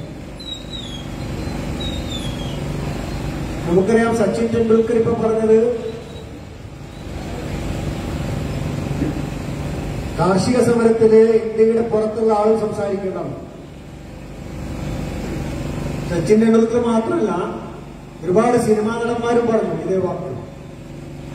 പക്ഷെ അതേസമയം കാശ്മീരിലെ 370 വകുപ്പ് റദ്ദാക്കിയിട്ട് കശ്മീരിനെ വിഭജിച്ചപ്പോ ആ കാശ്മീരിന്റെ സുന്ദരമായ അവസ്ഥ കാണിക്കാൻ വേണ്ടി മോഡി ഗവൺമെന്റ് യൂറോപ്യൻ യൂണിയനിൽ നിന്ന് ആളുകളെ കൊണ്ടുവന്നിട്ട് കാശ്മീരിലൂടെ നടത്തി. എന്നിട്ട് അവർ യൂറോപ്യൻ യൂണിയനിലും അവിടെ പോയിട്ട് പത്രക്കാരോടും പറഞ്ഞു കാശ്മീരിലെ സമാധാനമാണ്. അപ്പൊ അത് പറയാൻ പറ്റും. പക്ഷെ ഇന്ത്യയിൽ കർഷകര് പീഡനം അനുഭവിക്കുന്നു എന്ന് പുറത്തുനിന്നൊരാൾ പറയാൻ പാടില്ല. അത് തീർക്കാൻ ഞങ്ങൾക്കറിയാം. എന്നാൽ തീരട്ടെ, തീരുന്നില്ലല്ലോ. ഗ്രെറ്റ തുൻബെർഗ് എന്ന് പറയുന്ന പരിസ്ഥിതി പ്രവർത്തക 18 വയസ്സായിട്ടുള്ളൂ. അവര് പറഞ്ഞു ഈ കർഷകരുടെ വിഷയത്തില് ലോകം ശബ്ദിക്കണമെന്ന് പറഞ്ഞു. ഗ്രെറ്റയ്ക്കെതിരെ കേസെടുക്കുകയാണ് പോലീസ്, ഡൽഹി പോലീസ്. എന്തോ ഭാഗ്യം, ഗ്രെറ്റ തുൻബെർഗ് സ്വീഡനിലായിപ്പോയത് അവരുടെ ഭാഗ്യം. അല്ലെങ്കിൽ ഡൽഹി പോലീസ് അവർ അറസ്റ്റ് ചെയ്യുന്നു. അങ്ങനെ സിനിമാ നടന്മാരാവട്ടെ, കളിക്കാരാവട്ടെ, കലാകാരന്മാരാവട്ടെ, പലരും ഫാഷിസത്തിന്റെ കൂടെ RSSന്റെ കൂടെ നിൽക്കുകയാണ്. ഇപ്പോ ഈ രാജ്യത്തിലെ ജനങ്ങൾ ഇങ്ങനെയൊക്കെ കഷ്ടപ്പെടുമ്പോ രാജ്യത്തെ ജനങ്ങളുടെ വേദനയ്ക്ക് പരിഹാരം കിട്ടേണ്ട ഒരു സ്ഥലം കോടതിയാണ്. ചില വേദനകൾ അനുഭവിച്ചു എന്ന് നമുക്ക് സങ്കടം പറയാനുള്ള ഒരു സ്ഥലം കോടതിയാണ്. എല്ലാ ബഹുമാനവും നിലനിർത്തിക്കൊണ്ട് പറയട്ടെ, സുപ്രീം കോടതി അടക്കമുള്ള കോടതികൾ ആരുടെ പക്ഷത്താണ് ഇപ്പോൾ നിൽക്കുന്നത്? ബാബരി മസ്ജിദിന്റെ കേസ് നമ്മൾ കണ്ടു. ഒരുപാട് ഉദാഹരണങ്ങൾ പറയാനുണ്ട്. പക്ഷെ ഏറ്റവും വലിയ ഉദാഹരണം എന്നുള്ള നിലക്കാണ് ബാബരി മസ്ജിദിനെ കുറിച്ച് പറയുന്നത്. ബാബരി മസ്ജിദ് ആരുടേതാണ് ആ സ്വത്ത് എന്ന കേസ് സുപ്രീം കോടതി മുമ്പാകെ എത്തിയപ്പോ സുപ്രീം കോടതി പറഞ്ഞതെന്താ? അവിടെയുള്ള തർക്കം അത് പൊളിച്ചതൊരിക്കലും അംഗീകരിക്കാൻ പറ്റില്ല, അത് മഹാ അപരാധമാണ്. അതിന്റെ വിചാരണ അലഹാബാദിലെ CBI കോടതിയിൽ നടക്കുന്നുണ്ട്. അതിലെ കുറ്റവാളികൾ ശിക്ഷിക്കപ്പെടേണ്ടവരാണ്. അത് വേഗം വിചാരണ തീർക്കണം. ആ വിഷയത്തിൽ ഞങ്ങൾ ഇടപെടുന്നില്ല. മറിച്ച് ഈ വിഷയത്തില് അവിടെ രാമൻ ജനിച്ചത്, രാമന്റെ അസ്തിത്വം ശരിയാണ്, രാമൻ അവിടെ ജനിച്ചതാണ്, ആ സ്ഥലം ഹിന്ദു സമൂഹത്തിന് അവകാശപ്പെട്ടതാണ്. അവിടെ നിങ്ങൾ പറയുന്നത് പോലെ അവിടെ രാമവിഗ്രഹം സ്വയംഭൂവായതല്ല, അവിടെ കൊണ്ടുവച്ചതാണ്. ബാബരി മസ്ജിദിൽ നിരവധി കാലം മുസ്ലിങ്ങൾ നമസ്കരിച്ചതാണ്. അവിടെ ഹിന്ദു ആരാധനാലയമായിരുന്നു എന്നുള്ളതിന് ആർക്കിയോളജി തെളിവുകളൊന്നുമില്ല. അവിടെ പള്ളി തന്നെയായിരുന്നു നിലകൊണ്ടിരുന്നത്. അവിടെ അതിക്രമിച്ചു കയറിയിട്ട് രാമവിഗ്രഹം സ്ഥാപിച്ചതാണ്. അത് പൊളിച്ചു കളഞ്ഞത് തെറ്റാണ്. പക്ഷേ ആ സ്ഥലം ഹിന്ദു സമുദായത്തിന് കൊടുക്കുകയാണെന്ന് സുപ്രീം കോടതി പറഞ്ഞത്. എന്ത് ന്യായത്തിന്റെ അടിസ്ഥാനത്തിലാണ്? അത് കഴിഞ്ഞു അവിടുന്ന് 5 ഏക്കർ മുസ്ലിങ്ങൾക്ക് അപ്പുറം എവിടെയോ കൊണ്ടുപോയി കൊടുത്തു. ഇപ്പൊ ഇന്നലെ ഹർജി വന്നിരിക്കുന്നു കോടതിയില്. ഈ രാമക്ഷേത്രത്തിന്റെ തൊട്ടടുത്തുള്ള മുസ്ലിം ആരാധനാലയങ്ങളൊക്കെ അവിടുന്ന് മാറ്റിപ്പണിയണം. ഒരുപക്ഷെ കോടതി ഫയൽ സ്വീകരിച്ചിട്ട് നോട്ടീസ് അയച്ചിട്ടുണ്ട് ഇപ്പോ കക്ഷികൾക്ക്. ഒരുപക്ഷെ മാറ്റി സ്ഥാപിക്കാൻ പറഞ്ഞേക്കാം. കാരണം രാമക്ഷേത്ര നിർമ്മാണത്തിന് തടസ്സമാവുന്നു എന്നുള്ള നിലക്ക് അവയൊക്കെ ഒരുപക്ഷെ ഭാവിയിൽ വർഗീയ കലാപം ഉണ്ടാകാൻ സാധ്യതയുള്ളതുകൊണ്ട് കുറച്ചപ്പുറത്തേക്ക് മാറ്റിപ്പണിയാൻ ഒരുപക്ഷെ കോടതി ഉത്തരവിട്ടേക്കാൻ നമുക്കറിയില്ല. അങ്ങനെ സുപ്രീം കോടതി പറഞ്ഞത് അവിടെ പൊളിച്ചത് തെറ്റാണ്, രാമവിഗ്രഹം കൊണ്ടുവച്ചത് തെറ്റാണ്, പള്ളിയിൽ അതിക്രമിച്ച് കയറിയത് തെറ്റാണ്. ആ കേസിന്റെ വിചാരണ നടക്കേണ്ടതുണ്ട്, സ്പീഡിൽ തീർക്കണം, ആ കുറ്റവാളികളെ ശിക്ഷിക്കണം എന്ന് പറഞ്ഞ ആ കേസ് അലഹാബാദിലെ CBI സ്പെഷ്യൽ കോടതിയിൽ നടന്നുകൊണ്ടിരുന്ന കേസിൽ എന്താ സംഭവിച്ചത്? ആ കേസിൽ LK അഡ്വാനി അടക്കം, ഉമാഭാരതി അടക്കം, വിനയ് കത്യാർ അടക്കമുള്ള ആളുകൾ പ്രതികളാക്കപ്പെട്ട ആ കേസിലെ മുഴുവൻ ആളുകളെയും കോടതി വെറുതെ വിട്ടു. ഡിസംബർ 6 നടന്ന സംഭവത്തിന്റെ പേരിലുള്ള കേസ്. എന്നിട്ട് കോടതി പറഞ്ഞതെന്താ? അവരാരും തന്നെ ബാബരി മസ്ജിദ് തകർക്കാൻ വേണ്ടി വന്നവരായിരുന്നില്ല. അത് തകർക്കുന്നത് തടയാൻ വേണ്ടിയിട്ടായിരുന്നു അവർ ശ്രമിച്ചുകൊണ്ടിരുന്നത്. ആര്? മുരളി മനോഹർ ജോഷിയും ഉമാഭാരതിയും വിനയ് കത്യാറും LK അഡ്വാനിയും അടക്കമുള്ള ആളുകള് ബാബരി മസ്ജിദ് തകർക്കുന്നത് തടയാൻ ശ്രമിക്കുകയായിരുന്നു. അത് തകർത്തത് സാമൂഹ്യ ദ്രോഹികളാണ്. ബഹുമാനപ്പെട്ട കോടതിയോട് മുഴുവൻ ബഹുമാനവും നിലനിർത്തിക്കൊണ്ട് പറയട്ടെ, ആ സാമൂഹ്യ ദ്രോഹികളാണ് സാർ രാഷ്ട്രീയ സ്വയം സേവക സംഘം അഥവാ RSS. അവരുടെ പേരാണ് RSS. അദ്വാനി രഥയാത്ര നടത്തിയത് 1990-കളിൽ എന്തിനു വേണ്ടിയിട്ടായിരുന്നു? രാമക്ഷേത്രം നിർമ്മിക്കാൻ വേണ്ടിയിട്ടല്ലേ? ആ പോകുന്ന വഴിയിലല്ലേ നമ്മുടെ പാലക്കാട് പുതുപ്പള്ളി തെരുവിൽ സിറാജുൽ വെടിയേറ്റ് മരിച്ചത്? ആ അദ്വാനിയെ കുറിച്ച് കോടതി പറയുന്നത് അദ്ദേഹം അതിനൊന്നും വന്നതല്ല, ബാബരി മസ്ജിദ് പൊളിയുന്നത് പൊളിക്കുന്നത് തടയാൻ ശ്രമിച്ചുകൊണ്ടിരിക്കുകയായിരുന്നു പ്രതികൾ. ഒരു ഇന്ത്യ രാജ്യത്തെ പൗരന്റെ അവസാന തത്താണിയായ കോടതിയിൽ നിന്ന് നമ്മൾ കേൾക്കുക. ലോക്ക്ഡൌൺ വന്നു, 4 മണിക്കൂറായിരുന്നു ലോക്ക്ഡൌൺ പ്രഖ്യാപിച്ചത്. നിങ്ങൾ ആലോചിക്കണം, ഇന്ത്യ രാജ്യത്ത് നോട്ട് നിരോധനം പ്രഖ്യാപിച്ചത്, GST പ്രഖ്യാപിച്ചത്, എല്ലാം പ്രഖ്യാപിച്ചത് മണിക്കൂറുകൾ കൊണ്ടാണ്. ഇന്ത്യ രാജ്യത്തിനെ കുറിച്ച് ഒന്നും അറിയാത്ത ആളെ എന്ന നിലക്ക് നമ്മൾ ഇന്ത്യയുടെ പ്രധാനമന്ത്രിയെ വിലയിരുത്തേണ്ടി വരും. 4 മണിക്കൂർ മുമ്പാണ് ഇന്ത്യയുടെ പ്രധാനമന്ത്രി പറയുന്നത് നാളെ മുഴുവൻ രാജ്യത്ത് മുഴുവൻ ലോക്ക്ഡൌൺ, വാഹനങ്ങളില്ല, ആർക്കും അങ്ങോട്ടും ഇങ്ങോട്ടും പോകാൻ പാടില്ല, അതിർത്തി കടന്ന് പോകണമെങ്കിൽ പെർമിഷൻ വാങ്ങണം, പുറത്തിറങ്ങാൻ പാടില്ല, അത്യാവശ്യ കടകൾ മാത്രമേ തുറക്കാൻ പാടുള്ളൂ, അത് തന്നെ നിങ്ങൾക്ക് ആവശ്യം തെളിയിക്കണം, വാഹനം എടുക്കാൻ പാടില്ല, അതിന് പ്രത്യേക പെർമിഷൻ വാങ്ങണം എന്ന് പറഞ്ഞിട്ട് 4 മണിക്കൂർ നോട്ടീസ്. ഈ രാജ്യത്തിലെ ജനങ്ങളെ കുറിച്ച് നമ്മുടെ പ്രധാനമന്ത്രി ആലോചിച്ചു. പന്തളത്ത് കൂടെ നിങ്ങൾ നടന്നു നോക്ക്, മലയാളികളെക്കാൾ കൂടുതൽ അന്യഭാഷക്കാരാണ് നമ്മൾ കാണുന്നത്. അന്യ സംസ്ഥാന തൊഴിലാളികൾ, അന്യാന്ന് പറയാൻ പാടില്ല, അതിഥി തൊഴിലാളികൾ എന്ന് പറയണം. അതിഥി തൊഴിലാളികളാണ് പന്തളത്ത് മുഴുവനുള്ളത്. ആലോചിച്ചൊക്കെ ഇങ്ങനെ ഓരോ സംസ്ഥാനത്തും ഓരോ പ്രദേശങ്ങളിലുണ്ട്. 4 മണിക്കൂർ കൊണ്ട് നാളെ മുഴുവൻ അടച്ചുകൂട്ടാന്ന് പറഞ്ഞാൽ ഇവരെന്ത് ചെയ്യണം? ഉത്തരവില്ല. നിങ്ങൾ എന്ത് ചെയ്താലും വേണ്ടില്ല.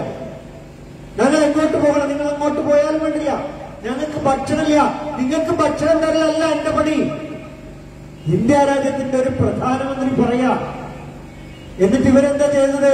ഇവർ നടക്കുകയാണ് ഉത്തർപ്രദേശിലേക്ക്, ആസാമിലേക്ക്, ബീഹാറിലേക്ക്, ബംഗാളിലേക്ക് കാൽനടയായി സ്ത്രീകളും കുട്ടികളും അടങ്ങുക നടന്നു പോയി വഴിയിൽ മരിച്ചു വീഴുന്നത്.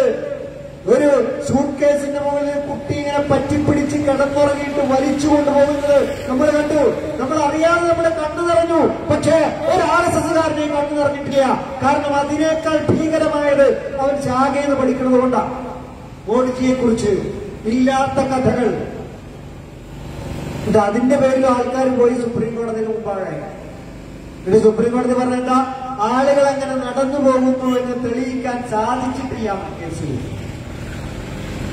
കോടതിയുടെ ശ്രദ്ധയിൽ പെട്ടിട്ടില്ലത്ര അങ്ങനെ ആളുകള് കഷ്ടപ്പെട്ട് നടന്നുപോയത്. കഴിഞ്ഞ ദിവസം പാർലമെന്റ് സമ്മേളനത്തില് മന്ത്രി പറയാണ്, ആ ലോക്ക്ഡൌണില് മരിച്ച ആളുകളുടെ എണ്ണം എടുക്കുന്നേയുള്ളൂ, ഇതുവരെ പൂർത്തിയായിട്ടില്ല.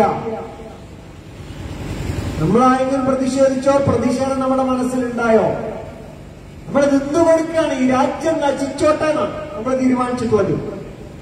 ഈ രാജ്യം നശിച്ചു പോയിക്കോട്ടെ, നശിച്ച് നാറാണക്കൽ എടുത്താലും ഒരു പ്രശ്നവും എനിക്കില്ല എന്ന് തീരുമാനിച്ചിട്ട് നമ്മൾ വീട്ടിലിങ്ങനെ കുത്തിയിരിക്കാൻ തീരുമാനിച്ച പോലെയാണ് കാര്യങ്ങളുടെ പോക്ക്. അതിലും കോടതി നിശബ്ദമാണ്. അതിരി കടന്നിട്ട് പിന്നെ കോടതി ചെയ്യണം എന്താ? സുപ്രീം കോടതി ജഡ്ജിമാര് വരെ പ്രധാനമന്ത്രിയെ പുകഴ്ത്തുകയാണ് ഓരോ കാര്യത്തില്. അയാളെ കുറിച്ച് മഹത്വം പറഞ്ഞുകൊണ്ടിരിക്കുക ജഡ്ജിമാര്. ഇന്ത്യയുടെ ചരിത്രത്തിൽ ഇന്ന് വരെ ഉണ്ടായിട്ടില്ല, ഉണ്ടാവാൻ പാടില്ല. കാരണം ഇന്ത്യയുടെ ഭരണഘടന അങ്ങനെയാണ് പറയുന്നത്. ജുഡീഷ്യറി വളരെ ഇൻഡിപെൻഡന്റ് ആയി നിൽക്കേണ്ട ഒരു സ്ഥാപനമാണ്. അതിൽ ഈ പറയുന്ന ഭരണകൂടത്തിൽ ആരും കയറി വരാൻ പാടില്ല, ആരും ഇടപെടാൻ പാടില്ല. എന്നിട്ട് അവിടെ നിന്ന് പിരിയുന്ന ആള് പിറ്റേന്ന് രാജ്യസഭ അംഗമാകുന്നു. ഇന്ത്യയുടെ ചരിത്രത്തിലില്ലാത്തത് സംഭവിച്ചു. കഴിഞ്ഞില്ല. ആർട്ടിക്കിൾ 32 എന്ന് പറഞ്ഞൊരു ആർട്ടിക്കിൾ ഇന്ത്യയുടെ ഭരണഘടനയിൽ എന്താ പറയുന്നത്? പൗരാവകാശങ്ങൾ ലംഘിക്കപ്പെട്ടാൽ, ഇന്ത്യയുടെ ഭരണഘടനയിൽ പറയുന്ന ഒരുപാട് പൗരാവകാശമുണ്ടല്ലോ, ഫണ്ടമെന്റൽ റൈറ്റ്സ്, ഇത് ലംഘിക്കപ്പെട്ടാൽ ഒരു വ്യക്തിക്ക് വേണമെങ്കിൽ സുപ്രീം കോടതി വരെ പോകാം. അതാണ് ആർട്ടിക്കിൾ 32. ജസ്റ്റിസ് ബോബ്ഡെ സുപ്രീം കോടതി ജഡ്ജി ചോദിക്കുക, ഈ ആർട്ടിക്കിൾ 32 ഒക്കെ എടുത്ത് ഒഴിവാക്കിക്കൂടെ? എന്തിനാണ് ആളുകൾ വെറുതെ സുപ്രീം കോടതിയിൽ ഇങ്ങനെ വരുന്നത്? പൗരാവകാശം ലംഘിക്കപ്പെട്ട താഴെ ഏതെങ്കിലും കോടതി പോയാൽ മതി, സുപ്രീം കോടതിയിൽ വരണ്ട എന്ന് പറഞ്ഞാൽ മനുഷ്യന്റെ പൗരാവകാശത്തെ കുറിച്ചൊന്നും ഇപ്പൊ തൽക്കാലം ഈ രാജ്യത്ത് ഇനി മുണ്ടേണ്ടതില്ല. കോടതിയിൽ നമുക്ക് പ്രതീക്ഷ ഇങ്ങനെ കുറഞ്ഞുകൊണ്ടിരിക്കും. ബ്യൂറോക്രസി, ഉദ്യോഗസ്ഥ വൃന്ദം ആരെ കൂടെയാ? ആരുടെ? സങ്കല്പ് എന്ന് പറഞ്ഞൊരു ഏജൻസി ഉണ്ട് RSSന്. RSS എന്ന് പറഞ്ഞാൽ ഒരു ഒരു ഒരു ഒരു തായ്വേരാണ്. അതിന് പൊട്ടിമുളച്ച് ഒരുപാട് ശിഖരങ്ങളുണ്ട്. അത് കുട്ടികളുടെ ബാലഗോകുലം മുതൽ, ബാലഗോകുലം എന്ന് പറഞ്ഞാൽ ശ്രീകൃഷ്ണ ജയന്തി ഘോഷയാത്രയ്ക്ക് നമ്മുടെ നാട്ടിലൊക്കെ ഘോഷയാത്ര നടത്തല്ലോ. കൃഷ്ണനായും രാധയായും ഒക്കെ കുട്ടികളെ വേഷമിട്ടിട്ട് അങ്ങനെ ഘോഷയാത്ര നടത്തുന്ന ബാലഗോകുലം, അതിൽ പോലും നമ്മുടെ കോൺഗ്രസുകാരും കമ്മ്യൂണിസ്റ്റുകാരും ഒക്കെ അതൊക്കെ കൃഷ്ണനോടുള്ള ഇഷ്ടം കാണിക്കാനുള്ള ഒരു ഘോഷയാത്രയാണ് എന്ന് കരുതിക്കൊണ്ട് നമ്മുടെ നാട്ടിലെ എല്ലാ കമ്മ്യൂണിസ്റ്റുകാരനും കോൺഗ്രസുകാരും ഒക്കെ പോവാറുണ്ട്. ആ പറയുന്ന ഘോഷയാത്ര സംഘടിപ്പിക്കുന്ന സംഘടനയുടെ പേരാണ് ബാലഗോകുലം. ആരുടേതാ ബാലഗോകുലം? RSSന്റേത്. ABVP വിദ്യാർത്ഥികളുടെ സംഘടന RSSന്റേത്. യുവമോർച്ച യുവാക്കളുടേത് RSSന്റേത്. മഹിളാ മോർച്ച RSSന്റേത്. BJP RSSന്റേത്. ബജ്രംഗ് ദൾ RSSന്റേത്. ഹിന്ദു ഐക്യവേദി RSSന്റേത്. വിശ്വ ഹിന്ദു പരിഷത്ത് RSSന്റേത്. പിന്നെ ഏകൽ വിദ്യാലയ RSSന്റേത്. വനവാസി കല്യാൺ പരിഷത്ത് RSSന്റേത്. ദൃഷ്ടി പരിഷത്ത് RSSന്റേത്. അഭിഭാഷക പരിഷത്ത് RSSന്റേത്. തപസ്യ RSSന്റേത്. RSS എന്ന് പറഞ്ഞാൽ അതിന്റെ ഒക്കെ അടിവേരാണ്. ഒന്നും രണ്ടു സംഘടനയല്ല, 10-30 സംഘടനകളായിട്ട് ഇങ്ങനെ പടർന്നു കിടക്കുന്ന ഒരു സംഘമാണ് രാഷ്ട്രീയ സ്വയംസേവക സംഘം. ഇവിടെ പലരും BJPക്കെതിരെ സംസാരിച്ചുകൊണ്ട് സ്വയം ഇങ്ങനെ ഇടിസപ്പെടുത്താണ്. പോപ്പുലർ ഫ്രണ്ടിനെ സംബന്ധിച്ചിടത്തോളം ഞങ്ങൾ പറയുന്നത് RSSനെതിരെയാണ്. RSS ആണ് ഈ പ്രശ്നങ്ങളുടെ ഒക്കെ കേന്ദ്രം. അങ്ങോട്ട് നിങ്ങളുടെ സംസാരം പോകാതെ, ചർച്ച പോകാതെ ഒന്നിനും പരിഹാരമില്ല. മെട്രോമാൻ ഈ ശ്രീധരൻ BJPയിൽ ചേരുന്നു എന്ന് പറയുന്ന ആഘോഷിക്കുമ്പോ ആലോചിക്കണം, അദ്ദേഹത്തോട് നിങ്ങൾ RSSൽ പ്രവർത്തിച്ചിട്ടുണ്ടോ എന്ന് ആരും ചോദിക്കണില്ല. അദ്ദേഹം എവിടെ നിന്നാണ് ശാഖയിൽ പോയിരുന്നോ എന്ന് ചോദിക്കണില്ല. അതാ ഞാൻ പറഞ്ഞത്. RSS സംഘടിപ്പിക്കുന്ന മറ്റൊരു പ്രസ്ഥാനമാണ് സങ്കല്പ് ഫൗണ്ടേഷൻ. എന്താ സങ്കല്പ് ഫൗണ്ടേഷന്റെ പരിപാടി? ഒരൊറ്റ പരിപാടിയേ ഉള്ളൂ. ഇന്ത്യയുടെ ഭരണ സർവീസിലേക്ക്, ഇന്ത്യയുടെ സിവിൽ സർവീസിലേക്ക് ആളുകളെ പരിശീലനം കൊടുത്ത് റിക്രൂട്ട് ചെയ്യുന്ന ഏജൻസിയാണ് സങ്കല്പ് ഫൗണ്ടേഷൻ.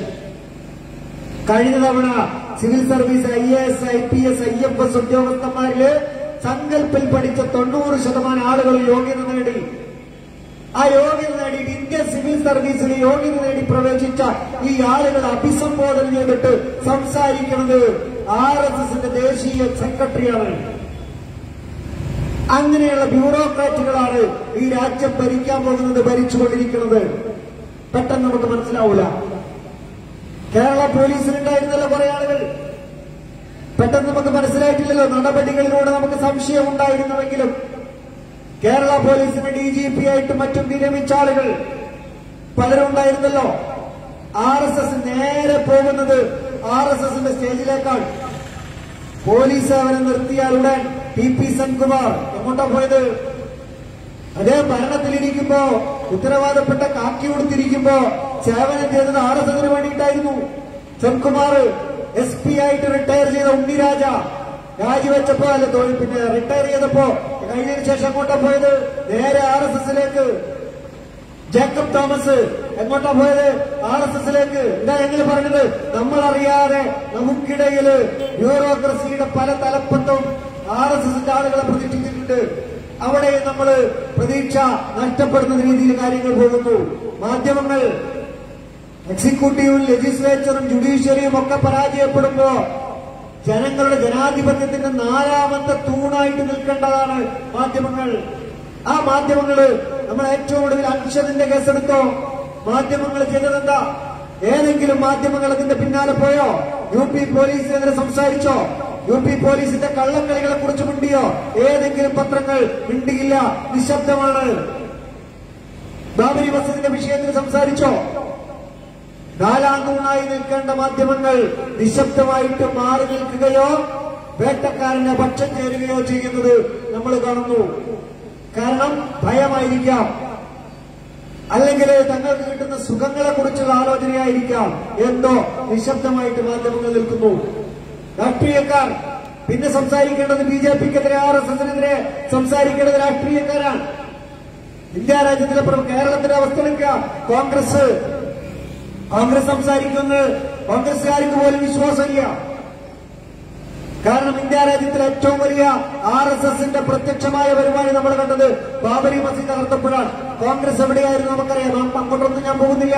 നിങ്ങൾക്ക് അറിയാവുന്ന കേസാണ് കോൺഗ്രസ് എന്തായിരുന്നു ചെയ്തുകൊണ്ടിരുന്നത്. ഇപ്പൊ പോലും ഇന്ന് നമ്മൾ കണ്ടല്ലോ, ഇന്ന് പുതുച്ചേരിയിലെ കോൺഗ്രസ് മന്ത്രിസഭ വീണിരിക്കുന്നു. പുതുച്ചേരിയിൽ കോൺഗ്രസ് മന്ത്രിസഭ വീണു. എന്താ പറ്റിയത്? കോൺഗ്രസിന്റെ 4 MLA-മാര് പുതുച്ചേരി 4 MLA-മാര് രാജിവെച്ചു BJPയിൽ ചേർന്നു. അതോടുകൂടി പുതുച്ചേരിയിലെ കോൺഗ്രസ് മന്ത്രിസഭ തകർന്നു. അവിടെ BJP അധികാരത്തിൽ വരുമിക്കുവാണ്. എന്റെ രാജിവെക്കണത് എന്നെ മന്ത്രിയാക്കിയില്ല, എന്നെ ചീഫ് വിപ്പ് ആക്കിയില്ല, എന്നെ ഒന്നും ആക്കിയില്ല എന്ന് പറഞ്ഞിട്ട് നേരെ രാജിവെക്കുന്നു. BJPയിലേക്ക് പോകാനൊരു മടിയില്ല. നേരെ BJPയിലേക്കാണ് പോണത് കോൺഗ്രസിൽ നിന്ന്. അത് ഇനി തുടരുകയുള്ള ഒരു പക്ഷേ രാഹുൽ ഗാന്ധി മാത്രം ബാക്കിയാവും. രാഹുൽ ഗാന്ധി തന്നെ പോകുമെന്ന് നമുക്കൊരു ഉറപ്പില്ല. പിന്നെന്തായിരുന്നു CPM. CPM എന്താ ചെയ്തുകൊണ്ടിരിക്കുന്നത്? പന്തളത്തുകാരോട് കൂടുതൽ പറഞ്ഞു തരേണ്ടതില്ല. നമ്മുടെ ഈ അൻഷദിന്റെ വീടിന്റെ അടുത്ത് RSSകാർ പോലും പൊതുയോഗം നടത്തിയിട്ടില്ല. എന്തുകൊണ്ടാണെന്നറിയില്ല. അവിടെ ഇടപെടുന്നത് RSSന്റെ ശബ്ദമായിട്ട് അൻഷദിന്റെ വീടിന്റെ അടുത്തെത്തുന്നത് CPM-കാരാണ്. അവിടെ പ്രസംഗിക്കുന്നതാരാ? BJPയിൽ നിന്ന് RSSൽ നിന്ന് രാജിവെച്ച് എന്ന് പറഞ്ഞിട്ട് CPM-ന് വന്നൊരു നേതാവ്. അദ്ദേഹത്തിന് പ്രസംഗിക്കാൻ അവസരം കൊടുക്കുന്നു. ആ പ്രസംഗത്തിന് ശേഷം അൻഷദിന്റെ അടക്കമുള്ള വീടുകൾ അവിടെ ആക്രമിക്കപ്പെടുന്നു. CPM-ന് നിലപാടെന്താ? എന്തായാലും CPM-ന്റെ ഏരിയ കമ്മിറ്റിയും ജില്ലാ കമ്മിറ്റിയും അറിയാതെ ഒരു പൊതുയോഗം CPM-കാര് സംഘടിപ്പിക്കൂലല്ലോ, എന്ത് ന്യായം പറഞ്ഞാലും. എന്നിട്ട് അവിടെ പ്രസംഗിക്കാൻ ആളെ തീരുമാനിക്കേണ്ടതും ആരാ? അതും CPM-ന്റെ കമ്മിറ്റിയാണ്. LC എന്നൊക്കെ പറഞ്ഞ CPM-കാർക്ക് അറിയാതെ അതിന്റെ വില. അവരറിയാതെ ഒന്നും നടക്കില്ല. പക്ഷേ അവിടെ നടന്നതെന്താ? RSSനെ പോലെ നാണിപ്പിക്കുന്ന രീതിയിൽ CPM ഇടപെട്ടില്ലേ? CPM ഇടപെടാൻ കാരണമുണ്ട്. അത് ഈ അൻഷദിന്റെ പ്രദേശത്തെ ഏതെങ്കിലും CPM-ന്റെ ആളുകൾക്ക് തോന്നുന്ന ഒരു കാര്യമല്ല. അത് പ്രാദേശിക പ്രശ്നമല്ല. CPM നടത്തിക്കൊണ്ടിരിക്കുന്ന യാത്ര വികസന യാത്ര. ഈ വികസന യാത്രയുടെ അമരക്കാരൻ വിജയരാഘവൻ കേരളത്തിന്റെ തെരുവുകൾ മുഴുവൻ പല സമയങ്ങളിൽ പറഞ്ഞ വാക്കുകൾ നമ്മുടെ മുമ്പിലുണ്ട്. ഏറ്റവും ഒടുവിൽ അദ്ദേഹം പറഞ്ഞത് ന്യൂനപക്ഷ വർഗീയതയാണ് ഏറ്റവും വലുത് ഭൂരിപക്ഷ വർഗീയതയേക്കാൾ. അദ്ദേഹം പിറ്റേന്ന് പറയാണ്, ഞാൻ അങ്ങനെയല്ല പറഞ്ഞത്, എനിക്ക് മതമൗലികവാദികളുടെ സർട്ടിഫിക്കറ്റ് വേണ്ട. ആരെ മതമൗലികവാദികള്? ന്യൂനപക്ഷ വർഗീയതയാണ് ഏറ്റവും വലിയ വർഗീയത എന്ന് നിങ്ങൾ പറഞ്ഞത് തെറ്റാണ് എന്ന് പറഞ്ഞവരുടെ പേര് മതമൗലികവാദികൾ. ന്യൂനപക്ഷ വർഗീയത എന്താണ്? ന്യൂനപക്ഷ വർഗീയത കമ്മ്യൂണിസ്റ്റ് പാർട്ടിക്കാരൻ അനങ്ങിയ പറയും ന്യൂനപക്ഷ വർഗീയതയ്ക്ക് ഭൂരിപക്ഷ വർഗീയതക്കും ഞങ്ങളെതിരാണ്. ഏതാണ് ഭൂരിപക്ഷ വർഗീയത? ഭൂരിപക്ഷം വർഗീയമാണോ ഇവിടെ? ഭൂരിപക്ഷ വർഗീയത എന്ന് പറഞ്ഞിട്ട് CPM-കാരെ ചൂണ്ടിക്കാണിച്ചു തരുന്നത് RSSനെയാണ്. RSS ഭൂരിപക്ഷ വർഗീയതയുടെ ആളുകളായിരുന്നുവെങ്കിൽ കേരളത്തിൽ എന്തോ RSS ഭരിക്കില്ലേ? എന്തുകൊണ്ടാണ് ഭരിക്കാത്തത് ഭൂരിപക്ഷം ആളുകൾ RSSന്റെ കൂടെയല്ല, RSSന്റെ വർഗീയതയുടെ കൂടെയല്ല എന്നുള്ളതുകൊണ്ടാണ്. ഇവര് പറയുന്നത് ഹിന്ദു വർഗീയതയുടെ പേരാണ് RSS എന്ന. ഹിന്ദു വർഗീയവാദിയല്ല. ഹിന്ദുവിന് RSS ആവാൻ സാധിക്കില്ല. ഹിന്ദു സമുദായത്തിലെ ഒരു പ്രത്യേക തരം ജീവികൾ മാത്രമേ RSSനുള്ളൂ. ബാക്കി ഹിന്ദുക്കളൊക്കെ RSSന്റെ പുറത്തായതുകൊണ്ടാണ് RSSന് കേരളത്തിൽ ഭരണം പിടിക്കാൻ പറ്റാത്തത്, ഇന്ത്യ രാജ്യം കീഴ്പ്പെടുത്താൻ പറ്റാത്തത്. അപ്പോഴും CPM അവരെ വിളിക്കുന്ന പേര് ഭൂരിപക്ഷ വർഗീയത എന്ന. ന്യൂനപക്ഷ വർഗീയത എന്താ? ന്യൂനപക്ഷ വർഗീയത ഈ പറയുന്ന RSSന്റെ അക്രമങ്ങൾക്ക് ഇരയായിക്കൊണ്ടിരിക്കുന്ന മുസ്ലിങ്ങളും ക്രിസ്ത്യാനികളും. ഇവരാണ് ന്യൂനപക്ഷ വർഗീയതയുടെ ആളുകൾ. ഈ അനുഭവിച്ചുകൊണ്ടിരിക്കുന്ന, വേദനിച്ചുകൊണ്ടിരിക്കുന്ന, കരഞ്ഞുകൊണ്ടിരിക്കുന്ന ഒരു സമൂഹത്തെ നോക്കിയിട്ട് CPM പറയുന്നു നിങ്ങൾ ന്യൂനപക്ഷ വർഗീയതയുടെ ആളുകളാണ്. ഇത് വിജയരാഘവൻ തുടങ്ങി വെച്ചതല്ല. കേരളത്തില് നിങ്ങൾ ആദ്യത്തെ മുഖ്യമന്ത്രി സഖാവ് EMS മുതൽ തുടങ്ങി വെച്ചത് കേരളത്തിലെ ഈ പറയുന്ന അൻഷദിന്റെ പ്രദേശത്തുള്ള CPM നേതാക്കന്മാർ സംസാരിച്ചു എന്ന് മാത്രമേ ഉള്ളൂ. അതൊരു വ്യക്തിയുടെ കുഴപ്പമല്ല, ഒരു പ്രസ്ഥാനം അവരെ പഠിപ്പിച്ചതിന്റെ കുഴപ്പമാണ്. അവരാണ് RSSനെതിരെ ശബ്ദിക്കണില്ല. അബ്ദുൽ നാസർ മഹദിയുടെ കേസാവട്ടെ, ഇന്ത്യൻ നാഷണൽ ലീഗിനാവട്ടെ, കൂടെ കൂട്ടി അബ്ദുൽ നാസർ മഹദിയെ ഒന്നുമല്ലാതാക്കി ഇപ്പോ അബ്ദുൽ നാസർ മഹദിക്ക് വേണ്ടി സംസാരിക്കുന്നുണ്ടോ? അബ്ദുൽ നാസർ മഹദിന് പ്രഷറും ഷുഗറും പിടിച്ചിട്ട് മരണാസന്നനായിട്ട് കിടക്കുമ്പോ കേരളം ഭരിച്ചുകൊണ്ടിരിക്കുന്നത് സഖാവ് പിണറായി വിജയനാണ്. പക്ഷെ സംസാരിക്കുന്നുണ്ടോ? ഇടക്കാലത്ത് തങ്ങളുടെ കൂടെ കൂട്ടിയിരുത്തി തങ്ങളുടെ സ്റ്റേജിൽ കൊണ്ടുവന്നു, കറിവേപ്പില പോലെ വലിച്ചെറിഞ്ഞു. ഇന്ത്യൻ നാഷണൽ ലീഗ് ഇപ്പൊ CPM-ന്റെ കൂടെയാണ്. ഇബ്രാഹിം സുലൈമാൻ സൈഡ് സാഹിബുള്ള കാലത്ത് അതിനുശേഷമൊന്നും INL സ്വീകരിച്ചിട്ടില്ല. INL-നെ ഒന്നുമല്ലാതാക്കിയിട്ട് തങ്ങൾക്ക് എങ്ങനെയും വളയ്ക്കാൻ പറ്റുന്നവരാക്കിയ ശേഷമാണ് INL-നെ CPM കൂടെ കൂട്ടുന്നത്. എവിടെയാണ് നിങ്ങൾ അംഗീകരിച്ചിട്ടുള്ളത്? നാദാപുരം നിങ്ങൾക്ക് ഓർമ്മയുണ്ട്, നിങ്ങൾക്ക് ഓർമ്മയുണ്ടാവണം. മുസ്ലിം സമുദായത്തോട് നിങ്ങൾ പ്രവർത്തിച്ചത് ഒരുപാട് കേസുകളുണ്ട്. പറവൂരില്, എറണാകുളം ജില്ലയില് അവിടെയുള്ള വിസ്റ്റം ഗ്രൂപ്പുകാരുടെ അടിച്ചു മർദ്ദിച്ച RSSകാർക്കെതിരെ എടുത്ത കേസിന്റെ അവസ്ഥ നമുക്കറിയാം. അവിടെ വഴിമരുന്നിട്ട് കൊടുക്കരുതെന്ന് പറഞ്ഞിട്ട് അവരെ ആക്ഷേപിക്കുകയായിരുന്നു മുഖ്യമന്ത്രി. വർഗീയ പ്രസംഗത്തിന്റെ പേരിൽ ശംസുദ്ദീൻ ബാലത്തിനെതിരെ കേസെടുക്കുന്നു, MM അക്ബറിനെതിരെ കേസെടുക്കുന്നു. ശശികലക്കെതിരെ പരാതി കൊടുത്തിട്ടും കേസെടുക്കുന്നില്ല. ആരെ തൃപ്തിപ്പെടുത്താനാണ് കമ്മ്യൂണിസ്റ്റ് മന്ത്രിസഭ ശ്രമിച്ചിട്ടുള്ളത്? കാസർഗോഡ് ജില്ലയിലെ റിയാസ് മൗലവി കൊല്ലപ്പെട്ടപ്പോ ആ റിയാസ് മൗലവിയുടെ മയ്യത്ത് അദ്ദേഹം പഠിപ്പിച്ച മദ്രസയിലെ കുട്ടികളൊന്നും കാണിക്കാതെ നാട്ടിൽ കൊണ്ടുപോയി കബറടക്കിക്കൊള്ളണമെന്ന് ആജ്ഞാപിച്ചത് സഖാവ് പിണറായി വിജയന്റെ പോലീസായിരുന്നില്ലേ? കാസർഗോഡ് ആസൂത്രിത കലാപം ഉണ്ടാക്കാനാണ് റിയാസ് മൗലവിയെ കൊന്നത് എന്നായിരുന്നു സഖാവ് പിണറായി വിജയൻ പറഞ്ഞത്. പക്ഷെ പിന്നീട് ആ കേസ് എന്തായി? 3 ചെറുപ്പക്കാർ മദ്യപിച്ച് ബോധം കെട്ട് നടത്തിയ ഒരു കൊലപാതകമായിട്ട് FIR ചുരുങ്ങിയില്ലേ? റിയാസ് മൗലവിയുടെ കൊലപാതകത്തിൽ ആ കേസിന്റെ ഡയറിയിൽ ഇപ്പൊ അങ്ങനെ കലാപത്തെക്കുറിച്ചുള്ള പരാമർശം പോലുമില്ല. കേരളത്തിന്റെ ചരിത്രത്തിൽ ആദ്യമായി ഒരു കൊലപാതക കേസിൽ ഒരു മുസ്ലിം സ്ത്രീ അറസ്റ്റ് ചെയ്യപ്പെട്ടത് കേരളത്തിലായിരുന്നു. വിപിൻ എന്ന് പറയുന്ന RSSകാരെ കൊല ചെയ്യപ്പെട്ടപ്പോ പോപ്പുലർ ഫ്രണ്ട് പ്രവർത്തകന്റെ ഭാര്യ ആ പ്രതിക്ക് അഭയം കൊടുത്തു എന്ന് പറഞ്ഞിട്ട് അറസ്റ്റ് ചെയ്തു. അതേ കേസിൽ അതിന് തൊട്ടപ്പുറത്ത് ഫൈസൽ എന്ന് പറയുന്ന ഒരു മുസ്ലിമായ ചെറുപ്പക്കാരൻ കൊല ചെയ്യപ്പെട്ടപ്പോ അവിടെ RSSന്റെ ഓഫീസുകളിൽ കയറാൻ പോലും കേരളത്തിലെ ഇടതുപക്ഷം ഭരിച്ചുകൊണ്ടിരുന്നപ്പോ പോലീസിന് സാധിച്ചിട്ടില്ല. ഏറ്റവും ഒടുവില് ഒരുപാട് ഉദാഹരണങ്ങളുടെ അവിടെ ഞാൻ കടക്കുന്നില്ല. പൗരത്വ സമര കേസ്, ഈ പൗരത്വ കേസിൽ ഒരു നടപടിയും എടുക്കില്ല എന്ന് പറഞ്ഞിട്ട് ഒരു കേസും എടുക്കില്ല എന്ന് പറഞ്ഞിട്ട് ഇപ്പൊ അവസാനം സംഭവിച്ചത് എന്താ? അവസാന പൗരത്വ കേസില് ഹർത്താലിന് ആഹ്വാനം ചെയ്ത 50ഓളം ആളുകൾക്കെതിരെ പോലീസ് സമൻസ് അയച്ചിരിക്കുന്നു. ഇതാണ് കേരളത്തിലെ ഇടതുപക്ഷം ആരുടെ കൂടെയാണ് എന്ന് നമ്മൾ ആലോചിക്കുമ്പോൾ കാണുന്നത്. എന്തുകൊണ്ട് വെസ്റ്റ് ബംഗാളില് BJP വരുന്നു? 30 കൊല്ലം CPM ഭരിച്ചെടുത്ത് സുന്ദരമായിട്ട് BJPക്ക് കടന്നു വരാൻ സാധിക്കുന്നത് എന്തുകൊണ്ടാണ്? ആരാണ് വഴിവെട്ടിക്കൊടുത്തത്? കണ്ണൂരില് കേരളത്തിലെ MLA ഇല്ല BJP, കേരളത്തിൽ ഒറ്റ MLA, കണ്ണൂരിൽ MLA ഇല്ല BJPക്ക്. പക്ഷെ കണ്ണൂരില് CPMകാർക്ക് മറുപടി കൊടുക്കാൻ, തിരിച്ചടിക്കാൻ, ഓരോ കൊലയ്ക്കും ഓരോ അടിക്കും പകരം കൊടുത്ത് പിടിച്ചു നിൽക്കാൻ സാധിക്കുന്ന വിധത്തില് RSSനെ വളർത്തിയതാരാ? എന്തുകൊണ്ട് CPMന് കടിഞ്ഞാണിടാൻ സാധിക്കണില്ല? കേരളത്തിൽ MLAമാരില്ലാഞ്ഞിട്ടും, കേരളത്തിലെ ഭരണമില്ലാഞ്ഞിട്ടും, കേരളത്തിൽ വമ്പിച്ച ശക്തിയല്ലാഞ്ഞിട്ടും ശക്തമായിട്ട് RSSന് CPMനോട് അഴിച്ചു നിൽക്കാൻ RSSന് സാധിക്കുന്നുണ്ട് എങ്കിൽ CPM മനസ്സിലാക്കേണ്ടതുണ്ട്. RSS എന്ന് പറയുന്നത് ഒരു ചെറിയ സംഘത്തിന്റെ പേരല്ല. RSS എന്ന് പറയുന്നത് CPMന്റെ അകത്തുമുള്ള ചില ആളുകളുടെ മനസ്സിന്റെ പേരാണ് RSS. അതാണ് നിങ്ങൾ ശ്രദ്ധിക്കേണ്ടത്. അതൊരു സൈനിക സംഘമാണ്. വോട്ടില്ലായിക്കൊള്ളണമെന്നില്ല, MLA ഉണ്ടായിക്കൊള്ളണമെന്നില്ല, MP ഉണ്ടായിക്കൊള്ളണമെന്നില്ല, പഞ്ചായത്തോ മുനിസിപ്പാലിറ്റിയോ ഭരിച്ചുകൊള്ളണമെന്നില്ല. പക്ഷേ ഒരു സൈനിക ശക്തിയായി ആയുധങ്ങൾ നിറച്ചുവെച്ച ആക്രമണ സ്വഭാവമുള്ള ഒരു സംഘമാണ് രാഷ്ട്രീയ സ്വയം സേവക സംഘം.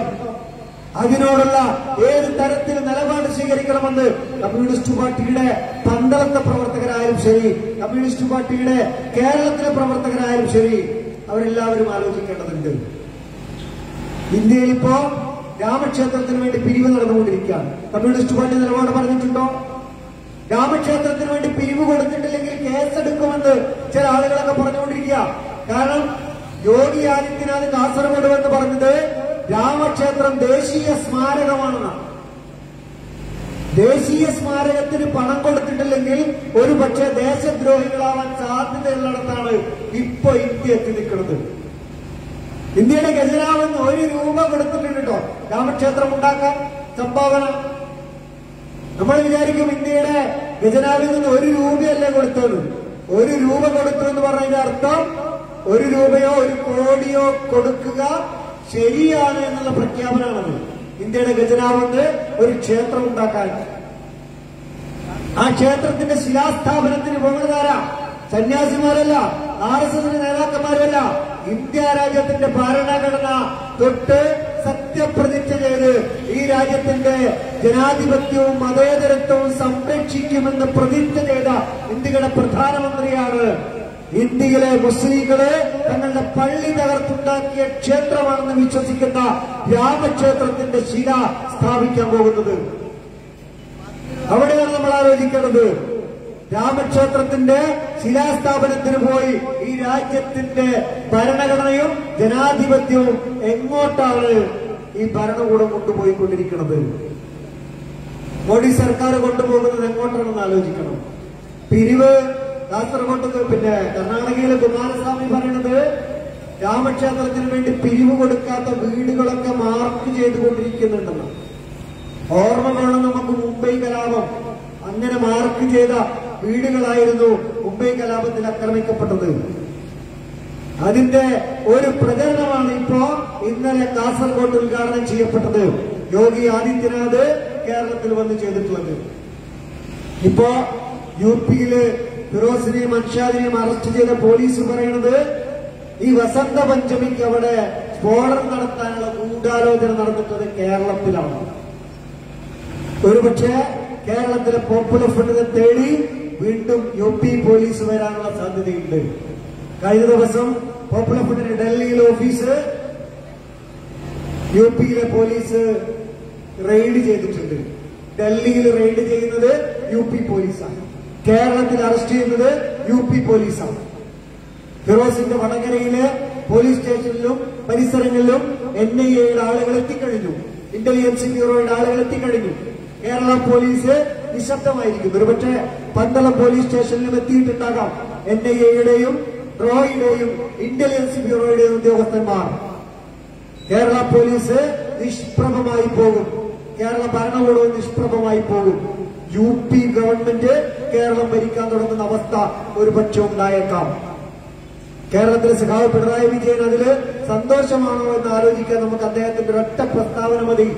അദ്ദേഹം മുമ്പ് പറഞ്ഞിട്ടുണ്ട് NDF-നെ ഫിനിഷ് ചെയ്യും എന്ന് പറഞ്ഞ ആളാണ് കേരളം ഭരിച്ചുകൊണ്ടിരിക്കുന്നത്. പോപ്പുലർ ഫ്രണ്ടിനെ സംബന്ധിച്ചിടത്തോളം ഞങ്ങൾക്കറിയാം എന്തുകൊണ്ടാണ് ഞങ്ങളെ ഈ അറസ്റ്റ് ചെയ്തിട്ടുള്ളത്. ഫിറോസിനെയും അൻഷാദിനെയും കഴിഞ്ഞില്ല. സിദ്ദീഖാപ്പനെ ഞങ്ങളുടെ പ്രവർത്തകരുടെ കൂടെ പോയി എന്ന് പറഞ്ഞിട്ട് അറസ്റ്റ് ചെയ്തത്. റൌഫ് ഷെരീഫിനെ അറസ്റ്റ് ചെയ്തത് UP പോലീസ് എന്തിന്റെ പേരിലാണ് ഞങ്ങൾക്കറിയാം. കാരണം UP-യിലെ ആളുകളെ തല്ലിക്കൊല്ലുന്ന ഏറ്റവും വലിയ സെന്ററാണ് UP. അഖ്ലാഖിൽ നിന്ന് തുടങ്ങിയതാണ്. ആ തല്ലിക്കൊലകൾക്കെതിരെ UP-യിലെ പോലീസിന് കേസ് കൊടുത്തിട്ട് ആ പ്രതികൾക്ക് ശിക്ഷ വാങ്ങിക്കൊടുത്ത ഒരു പ്രസ്ഥാനമാണ് പോപ്പുലർ ഫ്രണ്ട് ഓഫ് ഇന്ത്യ. അവിടെ ഞങ്ങൾ ഇറങ്ങിച്ചെന്നിട്ട് ഒരാളും കേസ് കൊടുക്കാൻ ധൈര്യപ്പെടാത്ത സംസ്ഥാനമാണ് UP. അവിടെ ഞങ്ങൾ പോയിട്ട് ഞങ്ങൾ അഡ്ഹോക് കമ്മിറ്റി മാത്രമേ ഉള്ളൂ. മറ്റു കമ്മിറ്റികൾ നിലവിലൊന്നും വന്നിട്ടില്ല. അവിടെ ഞങ്ങൾ കേസ് കൊടുത്തു. നേരത്തെ പറഞ്ഞ CAA സമരത്തിൽ 23 പേരെ പോലീസ് വെടിവെച്ചു കൊന്നപ്പോ നിരവധി ആളുകൾ ഒരു സ്കൂളിൽ കൊണ്ടുപോയിട്ട് അടച്ചിട്ടിട്ട് അതിഭീകരമായിട്ട് ഒരു ദിവസം മുഴുവൻ UP പോലീസ് പീഡിപ്പിച്ചു. ആ ആളുകൾക്ക് വേണ്ടിയിട്ട് UP-യിൽ 7 സ്ഥലങ്ങളില് നിയമസഹായ കേന്ദ്രം തുടങ്ങിയിട്ട് അവരുടെ പരാതികൾ സ്വീകരിച്ചു പോലീസിന് കൊടുത്തു. ഈ കേസ് 23 പേരെ വെടിവെച്ചെന്ന കേസിനെ കുറിച്ച് UP അലഹബാദ് ഹൈക്കോടതിയിൽ നിന്ന് ജഡ്ജി ചോദിക്കുകയാണ്, 23 പേരെ വെടിവെച്ചു കൊന്നിട്ടും ആർക്കും പരാതിയില്ലേ എന്ന് ചോദിക്കുക. അപ്പൊ അവിടെ ഗവൺമെന്റ് വക്കീൽ എഴുതിയെന്ന് പറയാം, ഒരു പരാതിയും കിട്ടിയിട്ടില്ല ഇതുവരെ. അപ്പൊ പോപ്പുലർ ഫ്രണ്ടിന് അഭിഭാഷകൻ ഉണ്ടായിരുന്നു അവിടെ കോടതിയിൽ. അദ്ദേഹം പറഞ്ഞു, കോടതി അനുവദിക്കുകയാണെങ്കിൽ ഞാൻ ആ പരാതി ഹാജരാക്കാം. കോടതി അനുവദിച്ചു. 400ഓളം പരാതികൾ പോപ്പുലർ ഫ്രണ്ട് ശേഖരിച്ച പരാതികൾ അലഹബാദ് ഹൈക്കോടതിയിൽ മുമ്പാകെ കൊടുത്തു. തുടർന്ന് ഭരണകൂടം ചെയ്തതെന്താ? ഞങ്ങളുടെ അഡ്ഹോക് കമ്മിറ്റിയുടെ പ്രസിഡന്റിനെയും സെക്രട്ടറിയെയും അറസ്റ്റ് ചെയ്തു, മാസങ്ങളോളം ജയിലിലിട്ടു. വിവിധ കേസുകളും ഒരു കേസിൽ ജാമ്യമിറങ്ങുമ്പോ അടുത്ത കേസ് ചുമത്തിയിട്ട് നിരവധി മാസങ്ങള് ജയിലിലിട്ടു. അതിനുശേഷം അലഹാബാദില് യോഗി ആദിത്യനാഥ് പത്രസമ്മേളനം നടത്തിയിട്ട് പറഞ്ഞു, പോപ്പുലർ ഫണ്ടിനെ ഇല്ലാതെയാക്കുക എന്നുള്ളത് ഈ ഗവൺമെന്റിന്റെ ലക്ഷ്യമാണ്. ഇതാണ് ഫിറോസും അൻഷാദും ചെയ്ത തെറ്റ്, പോപ്പുലർ ഫണ്ടുകാർ ചെയ്തുകൊണ്ടിരിക്കുന്ന തെറ്റ്.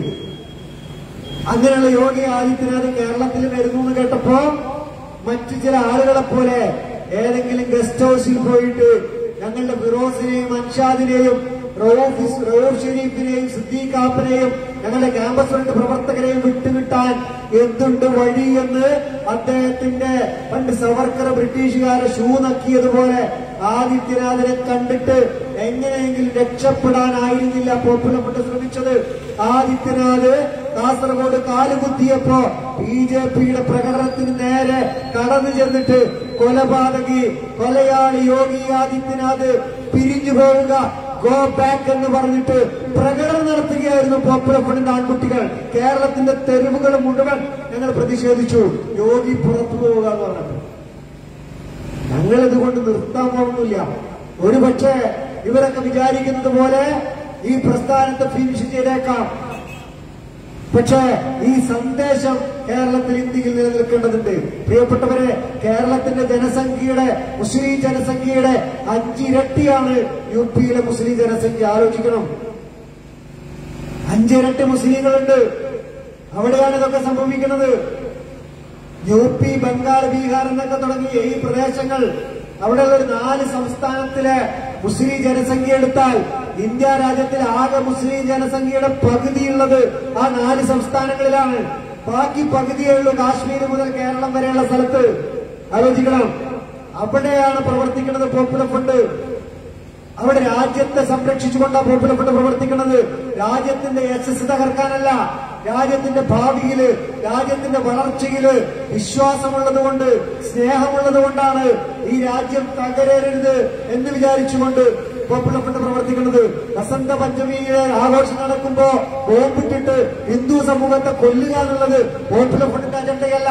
30 കൊല്ലമായി കേരളത്തില് പോപ്പുലർ ഫണ്ട് പ്രവർത്തിക്കുന്നു. നിങ്ങൾക്കറിയോ എവിടെയെങ്കിലും ഹിന്ദു സമൂഹത്തിനെതിരെ പോപ്പുലർ ഫണ്ട് ചെയ്തത് എന്തെന്ന് അറിയോ? എന്തെങ്കിലും ഉദാഹരണം നിങ്ങളുടെ കയ്യിലുണ്ടോ? പോപ്പുലർ ഫണ്ട് മുസ്ലിം ഹിന്ദു സമൂഹത്തിനെതിരെ ചെയ്തത് എന്തെങ്കിലും നിങ്ങളുടെ കയ്യിലുണ്ടെങ്കിൽ കൊണ്ടുപോവാ. ഇവിടെ പ്രളയമുണ്ടായപ്പോ, നിപ്പ ഉണ്ടായപ്പോ, കൊറോണ ഉണ്ടായപ്പോ ഞങ്ങൾ സഹായിച്ചത്, സഹകരിച്ചത്, രക്ഷപ്പെടുത്തിയത് ജാതി നോക്കിയും മതം നോക്കിയുമല്ല. അത് ഞങ്ങളുടെ പരിപാടിയല്ല. പക്ഷെ ഞങ്ങൾ RSSനെതിരാണ്. RSSനെതിരാവാൻ കാരണം RSS ഹിന്ദുവിന്റെ പാർട്ടിയാണോ അല്ല എന്നുള്ളത് കൊണ്ടല്ല. RSS ഈ രാജ്യത്തിനെതിരാണ്. RSSന്റെ ആശയങ്ങൾ ഈ രാജ്യത്തിന്റെ ആശയത്തിനെതിരാണ്. RSS ഇവിടെ സമാധാനത്തിനെതിരാണ്. അത് RSS ഹിന്ദു അല്ലാതെ ഞങ്ങൾ ഉറച്ചു വിശ്വസിക്കുന്നു. അതുകൊണ്ടാണ് ഞങ്ങൾ RSSനെതിരെ പ്രവർത്തിച്ചുകൊണ്ടിരിക്കുന്നത്, അല്ലാതെ ഹിന്ദു സമൂഹത്തിനെതിരല്ല. പ്രിയപ്പെട്ടവരെ, രാജ്യം മുഴുവൻ ഇങ്ങനെ നിശബ്ദത അരങ്ങുമാഴുമ്പോ, ഒരു ഭാഗത്ത് RSS നേതൃത്വത്തിൽ അക്രമം അടങ്ങുമാറുമ്പോ, മറുഭാഗത്ത് പലരും അറസ്റ്റ് ചെയ്യപ്പെട്ട് നിശബ്ദരാക്കപ്പെട്ടുകൊണ്ടിരിക്കുകയാണ്.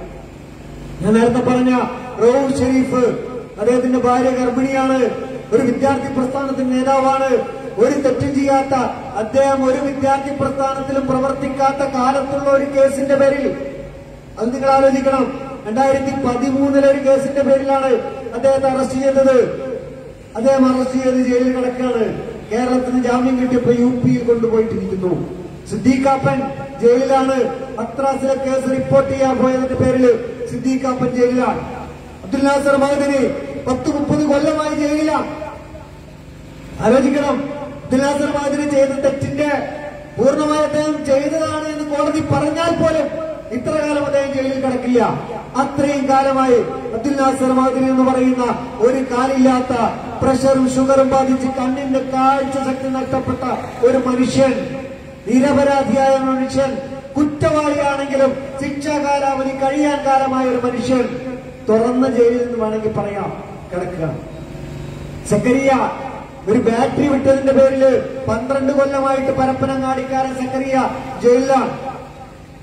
നമുക്കൊക്കെ വേണ്ടി ശബ്ദിച്ചതിന്റെ പേരിൽ ഈ രാജ്യത്തിലെ മുസ്ലിമിനും ദളിതിനും വേണ്ടി ശബ്ദിച്ചതിന്റെ പേരിൽ ഗൗതം നവലേഖ ജയിലിലാണ്. വരവര റാവു, ഒരു കവിയായ വരവര റാവു, ഇന്ന് അദ്ദേഹത്തിന് ജാമ്യം കിട്ടി. അദ്ദേഹം വളരെ തളർന്ന് ഹോസ്പിറ്റലിൽ അഡ്മിറ്റാണ് മാസങ്ങളായിട്ട്. ഇപ്പൊ അദ്ദേഹത്തിന് കോടതി ജാമ്യം കൊടുത്തിരിക്കുകയാണ്. പുറത്തു വരാൻ പറ്റില്ല. അദ്ദേഹത്തിന് ചികിത്സ പൂർത്തിയാവട്ടെ പുറത്തു വരാൻ പറ്റുള്ളൂ. അദ്ദേഹത്തിന് ഇപ്പൊ താൽക്കാലിക ജാമ്യം കൊടുത്തിരിക്കുന്നു. സ്റ്റാൻ സ്വാമി എന്ന് പറയുന്ന ഒരു ക്രിസ്തീയ വൈദികൻ ജയിലിൽ കിടക്കുന്നു. സ്റ്റാൻ സ്വാമിയുടെ കൈ വിറയ്ക്കുന്ന രോഗമുണ്ട് അദ്ദേഹത്തിന്. ആ കൈ വിറയ്ക്കുന്ന രോഗം കൊണ്ട് ഒരു ഗ്ലാസ് വെള്ളമെടുത്ത് കുടിക്കാൻ അദ്ദേഹത്തിന് പറ്റില്ല. അങ്ങനെയുള്ള മനുഷ്യൻ സ്ട്രോ കൊണ്ടാണ് അദ്ദേഹം കുടിക്കുന്നത്. ആ മനുഷ്യൻ സ്ട്രോ കൊടുക്കാതെ കുപ്പിയിൽ വെള്ളം വേണമെങ്കിൽ കുടിച്ചോ എന്ന് പറഞ്ഞിട്ട് ആ പ്രായമുള്ള 83 വയസ്സുള്ള സ്റ്റാൻ സ്വാമിയെ ഭീകരവാദിയാക്കിയിട്ട് ജയിലിൽ അടച്ചിരിക്കുന്നു. അഡ്വക്കേറ്റ് സുധാ ഭരദ്വാജ് ഒരു സ്ത്രീയാണ്. ഈ പാവപ്പെട്ട ദളിതന് വേണ്ടി പ്രവർത്തിച്ചതിന്റെ പേരിൽ സുധാ ഭരദ്വാജ് ജയിലിലാണ്. ദിശ രവി ജയിലിലാണ്. റോണ വിൽസൺ ജയിലിലാണ്.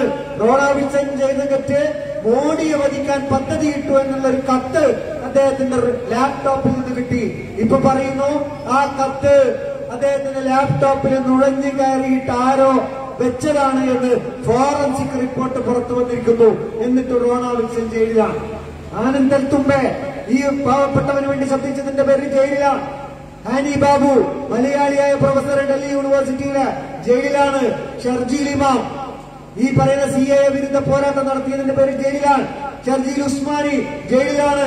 ഉമർ ഖാലിദ് CAAക്ക് വേണ്ടി എതിരായി ശബ്ദിച്ചതിന്റെ പേരിൽ ജയിലിലാണ്. നടാഷ നിർവാൾ CAA വിരുദ്ധ സമരത്തിൽ പങ്കെടുത്തതിന്റെ പേരിൽ ജയിലിലാണ്. അത്തീഖുർ റഹ്മാൻ ജയിലിലാണ്. ഹത്രാസിലേക്ക് സന്ദർശിച്ചതിന്റെ പേരിൽ ജയിലിലാണ്. ഈരാൻ ഹൈദർ CAA വിരുദ്ധ സമരത്തിൽ പങ്കെടുത്തതിന്റെ പേരിൽ ജയിലിലാണ്. മുഹമ്മദ് ആലം ഹത്രാസിലേക്ക് പോയതിന്റെ പേരിൽ ജയിലിലാണ്. മസൂദ് അഹമ്മദ് ഹത്രാസിലേക്ക് പോയതിന്റെ പേരിൽ ജയിലിലാണ്. ഫിറോസ് ഈ പറയുന്ന ഫിറോസ് നമ്മുടെ അൻഷാദും ജയിലിലാണ്.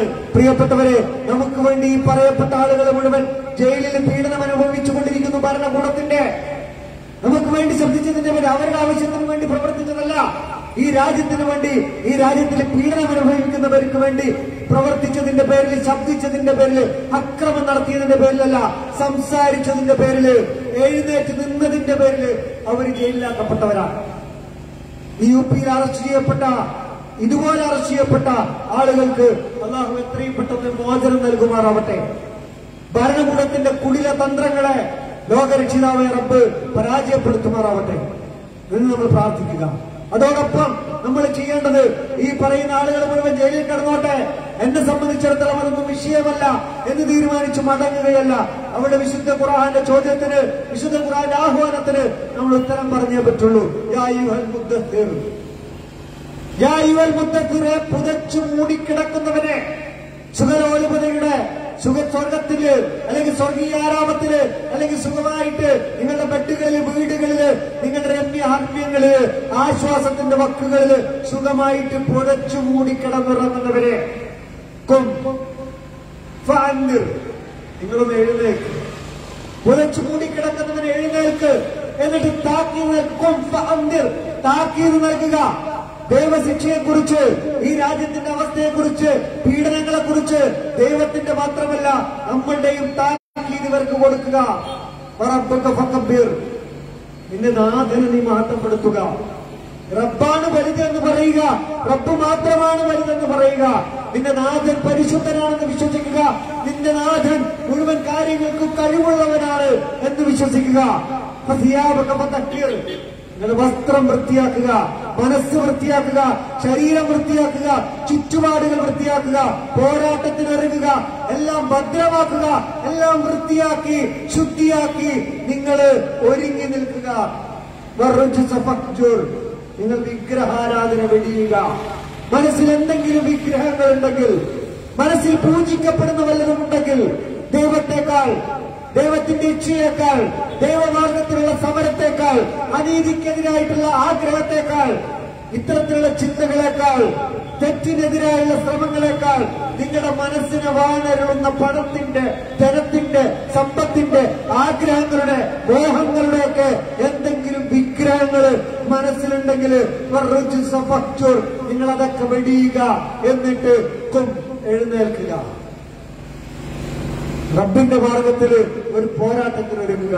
പോപ്പുലർ ഫണ്ട് ഉയർത്തുന്നത് നിങ്ങളുടെ ശബ്ദമാണ്, നിങ്ങളുടെ മനസ്സിലുള്ളതാണ് ഞങ്ങൾ പറയുന്നത്, നിങ്ങളുടെ വേദനകളാണ് ഞങ്ങൾ പറയുന്നത്, നിങ്ങളുടെ ആഗ്രഹങ്ങളാണ് ഞങ്ങൾ പറയുന്നത്, നിങ്ങളുടെ പ്രതിഷേധങ്ങളാണ് ഞങ്ങൾ ഉയർത്തുന്നത്, നിങ്ങളുടെ ശബ്ദങ്ങളാണ് ഞങ്ങൾ ഇവിടെ പറയുന്നത്, നിങ്ങളുടെ നിസ്സഹായതയാണ് ഞങ്ങൾ ഈ സംസാരിക്കുന്നത്, നിങ്ങൾക്ക് വേണ്ടിയാണ് ഞങ്ങൾ ഈ സംസാരിക്കുന്നത്.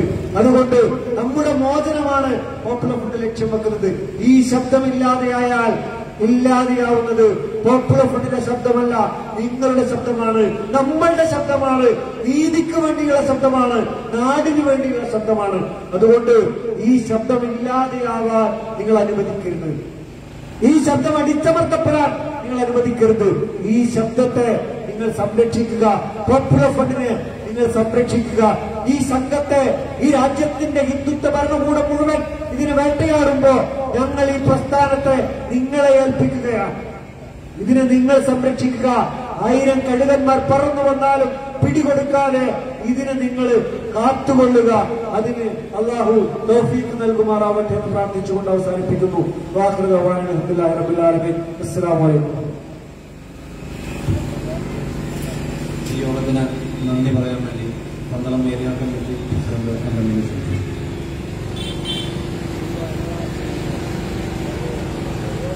Popular front of India Adoor division കമ്മിറ്റിയുടെ നേതൃത്വത്തിൽ നടന്ന ഈ പ്രതിഷേധ യോഗം ഔപചാരികമായ ഉദ്ഘാടനം ചെയ്ത് സംസാരിച്ച popular front of India Pathanamthitta ജില്ലാ പ്രസിഡന്റ് സജീവ് പരവളത്തിലും ഈ യോഗത്തിൽ അധ്യക്ഷത വഹിച്ച popular front of India Adoor division president Shanavas മുട്ടാറിനും മുഖ്യപ്രഭാഷണം നടത്തിയ പോപ്പുലർ ഫ്രണ്ട് ഓഫ് ഇന്ത്യയുടെ സംസ്ഥാന കമ്മിറ്റി അംഗവുമായ അടൂർ റഫീഖ് കുറ്റിക്കാട്ടിലും എന്റെ പേരിലും Popular front of India Adoor division കമ്മിറ്റിയുടെ പേരിലും നന്ദി അർപ്പിക്കുന്നു. അസ്സലാമു അലൈക്കും.